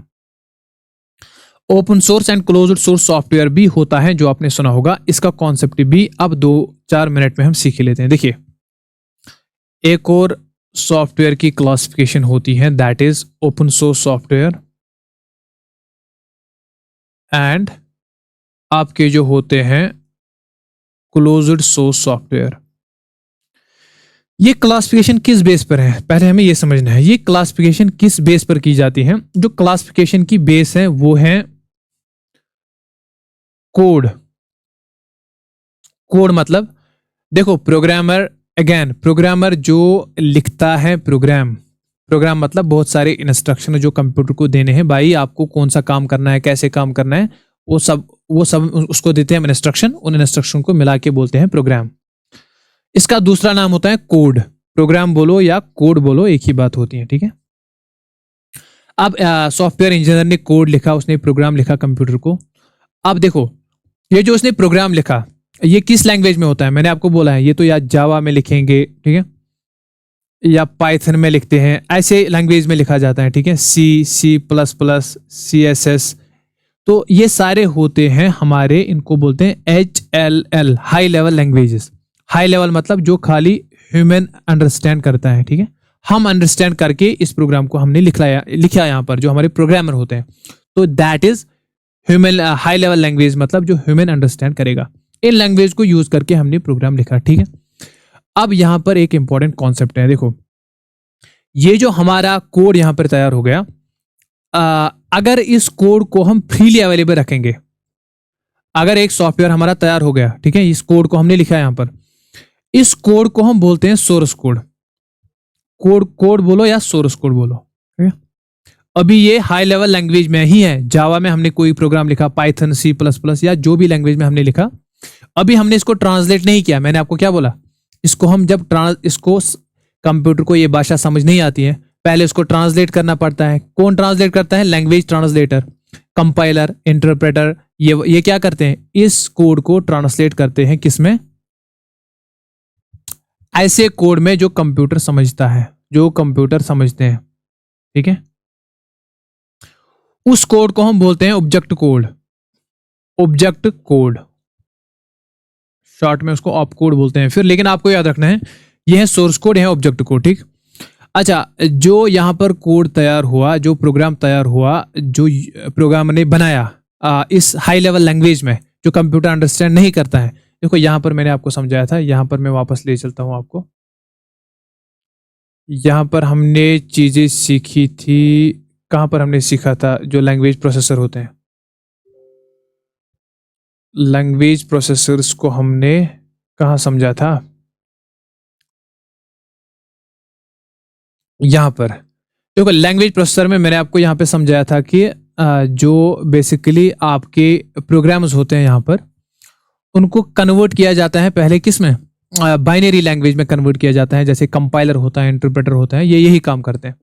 अच्छा, जब ये कन्वर्ट नहीं होते हैं, इन लैंग्वेज में जब ये प्रोग्राम होता है, इसको तब कहते हैं हम सोर्स कोड। क्या कहते हैं? Source code. यही मैं समझाना चाहता था। इसको हम कहते हैं इस टाइम पे सोर्स कोड। और जब एक कन्वर्ट होता है कंप्यूटर लैंग्वेज में, बाइनरी लैंग्वेज में, फिर हम इसको बोलते हैं ऑब्जेक्ट कोड। अच्छा, ये जो सोर्स कोड होता है, ठीक है, जो कंप्यूटर को अभी समझ नहीं आएगा, अगर हम इसको फ्रीली अवेलेबल रखेंगे, फ्रीली अवेलेबल रखेंगे, एक्सेसिबल रखेंगे यूजर के लिए, कि भाई यूजर के लिए नहीं, मतलब जो सॉफ्टवेयर डेवलपर्स होते हैं, प्रोग्रामर्स होते हैं, उनको बोलेंगे भाई, उनको सॉफ्टवेयर देंगे। ऐसे समझो आप, एक प्रोग्रामर है, उसने प्रोग्राम लिखा, अभी ये कन्वर्ट नहीं हुआ, उसने प्रोग्राम लिखा हाई लेवल लैंग्वेज में, उसको बोला, फ्रीली अवेलेबल किया मार्केट में, ठीक है। ये प्रोग्राम इसने लिखा, प्रोग्राम बोलो या इसका ये बोलो सोर्स कोड, ठीक है। सोर्स कोड इसने लिखा, अब इसने अवेलेबल किया फ्रीली मार्केट में। दूसरा सॉफ्टवेयर डेवलपर है यहां पर, दूसरा प्रोग्रामर, उसने इस सोर्स कोड को यूज किया, ठीक है। उस सोर्स कोड को ये अवेलेबल है इसके पास, अब इस सोर्स कोड में ये चेंज कर सकते हैं। जैसे लाइन नंबर 1, लाइन नंबर 2, जो भी इसने लिखा यहां पर, ये इस सोर्स कोड में चेंज कर सकता है, चेंज कर सकता है, इसको अपडेट कर सकता है, इसको दूसरे तरीके से। फॉर एग्जांपल यहां पर इस बंदे ने लिखा था, ये जो है यहां पर एरो की जो है, एरो की का फंक्शन है नीचे आना। फॉर एग्जांपल एरो की कोई फंक्शन इसने रखी थी। जब इस प्रोग्रामर ने क्या किया, इसने बोला नहीं भाई, एरो की फंक्शन जो है वो मैं कुछ और रखता हूं, तो इसने चेंज की इस प्रोग्राम में, इस सोर्स कोड में इसने चेंज की। तो इस सोर्स कोड को फ्रीली अवेलेबल रखा गया, फिर इस दूसरे प्रोग्रामर ने इसमें चेंज की, ठीक है। अच्छा, इसको अपडेट किया। जब ये सोर्स कोड फ्रीली अवेलेबल ऐसे रहेगा, फ्रीली अवेलेबल, उस सॉफ्टवेयर को हम बोलते हैं open source software. Open source software मतलब इसका ओपन सोर्स क्यों बोलते हैं? इसका सोर्स कोड है ओपन, इसका सोर्स कोड जो है वो ओपन है। सोर्स कोड मतलब ये जो कोड लिखा है इसने, प्रोग्राम लिखा उसने, प्रोग्रामर ने, वो ओपन है सबके लिए। भाई देखो, मैंने ये प्रोग्राम लिखा है, ये लो इसका सोर्स कोड, आप इसमें चेंज भी कर सकते हो, अपडेट कर सकते हो, उसका नए तरीके से लिख सकते हो, जो आप चाहो इसमें कर सकते हो। इसको हम कहते हैं ओपन सोर्स सॉफ्टवेयर, ठीक। दूसरा हमारे पास होता है, जैसे, अच्छा इसकी मैं एग्जांपल देता हूं आपको। जो लिनक्स होता है, लिनक्स विंडोज से पहले आता था लिनक्स ऑपरेटिंग सिस्टम। चलो इसका आइडिया आपको नहीं होगा। जैसे for example VLC media player है, वीएलसी आप यूज करते हो, मीडिया प्लेयर, ये एक ओपन सोर्स सॉफ्टवेयर है, ठीक है। ओपन सोर्स सॉफ्टवेयर है, ठीक। अब इस ओपन सोर्स सॉफ्टवेयर पर एक डेडिकेटेड लेक्चर आएगा, क्योंकि आपके लेक्चर में, अगर आप फाइनेंस अकाउंट असिस्टेंट पढ़ते हो या दूसरा कोई सिलेबस, आपके सिलेबस में है ओपन सोर्स टेक्नोलॉजी, जिसमें हम सारा एक पूरा डेडिकेटेड वन शॉट लेक्चर आएगा ओपन सोर्स टेक्नोलॉजी पे, पूरा डिस्कशन डिटेल में करेंगे। लेकिन यहाँ पे एक कॉन्सेप्ट आपको पता होना चाहिए। प्रोग्रामर ने एक कोड लिखा, ठीक है, हाई लेवल लैंग्वेज में, जावा में, ठीक है, सी में, सी प्लस प्लस में। ये अभी कंप्यूटर समझेगा नहीं, ठीक है, इसको हम बोलते हैं सोर्स कोड। अभी कंप्यूटर समझेगा नहीं, इसको हम क्या बोलते हैं? Source code. इस सोर्स कोड को अगर ओपन रखा जाएगा मार्केट में, भाई कोई दूसरा प्रोग्रामर आएगा, उसके लिए अवेलेबल है, भाई इसमें चेंज करो क्या नहीं करो, उसके लिए फ्रीली अवेलेबल है मार्केट में। तो इसको हम कहते हैं ओपन सोर्स सॉफ्टवेयर, ठीक है, ओपन सोर्स सॉफ्टवेयर। दूसरा हमारे पास आता है क्लोज्ड सोर्स सॉफ्टवेयर। इसकी एग्जांपल मैंने आपको दी, कौन सी? Linux operating system open source है। VLC मीडिया प्लेयर जो है ये ओपन सोर्स सॉफ्टवेयर है। इसी तरह आपका जो मोजिला फायरफॉक्स है, मोजिला फायरफॉक्स ओपन सोर्स ये सॉफ्टवेयर है, एक वेब ब्राउजर है। तो डिटेल में हम सारी चीजें डिस्कस कहाँ करेंगे, एक एक चीज डिस्कस करेंगे जब हम डेडिकेटेड इस पर लेक्चर लाएंगे। इसी तरह क्लोज्ड सोर्स सॉफ्टवेयर, ये क्लोज सोर्स क्या होता है? देखो, एक प्रोग्रामर ने प्रोग्राम लिखा, इंस्ट्रक्शंस बहुत सारी लिखी, जिसको हम कहते हैं प्रोग्राम, ठीक है। इसी को हम दूसरा नाम देते हैं सोर्स कोड। जब तक ये ट्रांसलेट नहीं हुआ है तब तक इसको सोर्स कोड बोलेंगे, इसको हम बोलते हैं सोर्स कोड। ये जो सोर्स कोड होता है, इसको जब हम अवेलेबल नहीं रखेंगे, एक्सेसिबल नहीं रखेंगे पब्लिक के लिए, प्रोग्रामर के लिए, तो तब हम इसको हम हिडन रखेंगे, मतलब प्राइवेट रखेंगे। सोर्स कोड को पब्लिक के लिए अवेलेबल नहीं रखेंगे, ठीक है। तब हम उसको बोलेंगे क्लोज्ड सोर्स, मतलब इसका सोर्स कोड क्लोज्ड है। सोर्स कोड क्लोज्ड है मतलब जो इसका कोड है, जो इसका प्रोग्राम है इस सॉफ्टवेयर का, वो क्लोज है, वो कोई किसी को हम अवेलेबल नहीं, एक्सेस नहीं देंगे उसका, ठीक है। जैसे माइक्रोसॉफ्ट के जितने सॉफ्टवेयर आते हैं, वर्ड क्लोज सोर्स है, ठीक है, एक्सेल, पावर पॉइंट, सारे क्लोज सोर्स है। इसी तरह एडोब फोटोशॉप, एडोब फोटोशॉप ये क्या है? एडोब का एक सॉफ्टवेयर है फोटोशॉप, जहां पर आप एडिटिंग करते हो अपने फोटोज की, ये भी क्लोज्ड सोर्स की, क्लोज सोर्स सॉफ्टवेयर की ही एग्जांपल है, ठीक है। ये है ओपन सोर्स और क्लोज सोर्स। अच्छा, सोर्स कोड जहां अवेलेबल होगा, फ्रीली एक्सेसिबल होगा, that is open source. Source code जहां पे एक्सेसिबल नहीं होगा, that is close source. Short में ये कॉन्सेप्ट है, फिर डिटेल्स आप PDF से पढ़ सकते हो इस, लेकिन ओवरऑल जो कॉन्सेप्ट है वो यही है, ठीक है। अच्छा, ये पूरा का पूरा हमने यहां से समझ लिया। अगर आप यहां पर देख पाओगे जो कंप्यूटर सॉफ्टवेयर है, अगर हम पूरा जो हमने पढ़ा है अभी तक, मैं उसको सम अप करने की कोशिश करूंगा 2 मिनट में। देखो, सबसे पहले हमने पढ़ा कंप्यूटर सॉफ्टवेयर क्या होता है। देखो, कंप्यूटर सॉफ्टवेयर हमने देखा, जितना भी हमने हार्डवेयर पढ़ा, मेमोरी, CPU, हमने रैम, रोम, हार्ड डिस्क पढ़ी, इनपुट डिवाइसेस, आउटपुट डिवाइसेस, उन सबसे काम लेने के लिए, आप उनमें उनको इंस्ट्रक्शन देने के लिए कि भाई आपको काम कैसे करना है, कैसे कहाँ आपको मैं आपको कमांड दूंगा, वो आपको कैसे एग्जीक्यूट करनी है, वो जो हम कमांड देते हैं इस हार्डवेयर को इससे काम लेने के लिए, उन कमांड्स को, उन इंस्ट्रक्शंस को हम बोलते हैं सॉफ्टवेयर। अब इस सॉफ्टवेयर होते हैं 2 टाइप्स के, एक सिस्टम सॉफ्टवेयर, एक एप्लीकेशन। सिस्टम सॉफ्टवेयर मतलब जो सिस्टम को चलाएंगे, जो कंप्यूटर को चलाएंगे अंदर से, बैकग्राउंड में, ठीक है, इसका यूजर के साथ कोई कनेक्शन नहीं। एप्लीकेशन सॉफ्टवेयर मतलब जो यूजर काम में लेगा, जो यूजर काम में लेगा, जैसे आपका वर्ड, एक्सेल वगैरह, वो होते हैं एप्लीकेशन सॉफ्टवेयर। फिर हमने बोला सिस्टम सॉफ्टवेयर में 2 टाइप होते हैं, एक तो होते हैं dedicated to system management, that is system management software. दूसरे होते हैं सिस्टम सॉफ्टवेयर को डेवलप करने के लिए, कोई दूसरा सॉफ्टवेयर लिखने के लिए जो सॉफ्टवेयर्स होते हैं, दैट इज सॉफ्टवेयर डेवलपमेंट वाले। सिस्टम मैनेजमेंट में हमने 3 पढ़े, ऑपरेटिंग सिस्टम, आपको याद होगा 4 काम, file management, process management, memory management, input output device management. ये काम कौन करते हैं? आपका ऑपरेटिंग सिस्टम। मतलब पूरा बॉस सॉफ्टवेयर यही ऑपरेटिंग सिस्टम ही है, जो पूरे के पूरे कंप्यूटर को चलाता है, सारे के सारे हार्डवेयर को कंट्रोल करता है, सारे के सारे हार्डवेयर को मैनेज करता है, कौन? Operating system. इसी तरह आपके दूसरा हमने पढ़ा डिवाइस ड्राइवर। इस ऑपरेटिंग सिस्टम और हार्डवेयर के बीच में जो ट्रांसलेटर होता है, क्योंकि ऑपरेटिंग सिस्टम हार्डवेयर की भाषा नहीं समझता है, तो ऑपरेटिंग सिस्टम और प्रिंटर या किसी और हार्डवेयर के बीच में जो ट्रांसलेटर का काम करता है, दैट इज आपका डिवाइस ड्राइवर। हर किसी डिवाइस के साथ आता है एक डिवाइस ड्राइवर, प्रिंटर के साथ अलग होगा, स्पीकर के साथ साउंड ड्राइवर होगा, मॉनिटर के साथ आपका ग्राफिक्स ड्राइवर होगा। इसी तरह यूटिलिटी प्रोग्राम हमने देखा। अब इस कंप्यूटर को मैनेज करना है, इसको क्लीन रखना है, इसमें जो जंक फाइल्स है वो दूर करनी है, इसको सिक्योरिटी प्रोवाइड करनी है। कोई आउटसाइड अगर कोई थ्रेट आती है, कोई वायरस आता है, कोई मालवेयर आता है, उससे बचाने के लिए या जंक फाइल्स को रिमूव करने के लिए और फाइल्स को ऑर्गेनाइज रखने के लिए मेमोरी में, उसके लिए जो यूज होते हैं software, that is utility. File management, disc clean up हो गया, वायरस क्लीन हो गया, ये सारी चीजें आती हैं यूटिलिटी प्रोग्राम में, ठीक। ये हो गए हमारे सिस्टम मैनेजमेंट वाले। फिर हमने पढ़ा सॉफ्टवेयर डेवलपमेंट के लिए जो बेसिकली आपका प्रोग्रामर जो होता है वो यूज करता है सॉफ्टवेयर बनाने के लिए। इसमें हमने पढ़ा लिंकर। लिंकर क्या होता है, बहुत सारे छोटे छोटे प्रोग्राम जो होते हैं एक बड़े प्रोग्राम में उनको लिंक करता है और एक पूरा कंपाइल्ड बड़ा प्रोग्राम तैयार करता है लिंकर। लोडर क्या करता है, ये क्या करता है, ये सीपीयू ये आपकी हार्ड डिस्क जो है, हार्ड डिस्क से डेटा को लोड करता है कहाँ पर, रैम में। जिस डेटा को चलना होता है उसको कहाँ होना चाहिए, रैम में। रैम में कौन लाता है, रैम में लाता है लोडर। हार्ड डिस्क से चीज को उठाता है उसको कहाँ डालता है, रैम में। अच्छा, ये है लिंकर एंड लोडर। उसके बाद डीबगर हमने पढ़ लिया, जो जब बेसिकली प्रोग्रामर कोड लिखता है वो उस कोड में गलतियां होती हैं, उस कोड में बग्स होते हैं, उन बग्स को रिमूव करने के लिए होता है डीबगर। फिर हमने पढ़ा लैंग्वेज प्रोसेसर। ये क्या चीज होती है, हमने देखा जो आपकी प्रोग्रामर जो प्रोग्राम लिखता है वो ऐसी लैंग्वेज होती है जो कंप्यूटर को समझ में नहीं आती है, उसको उस लैंग्वेज में कन्वर्ट करना जो कंप्यूटर को समझ में आए, वो काम कौन करता है, लैंग्वेज प्रोसेसर। 3 टाइप हमने पढ़ ली, कंपाइलर, इंटरप्रेटर, असेंबलर।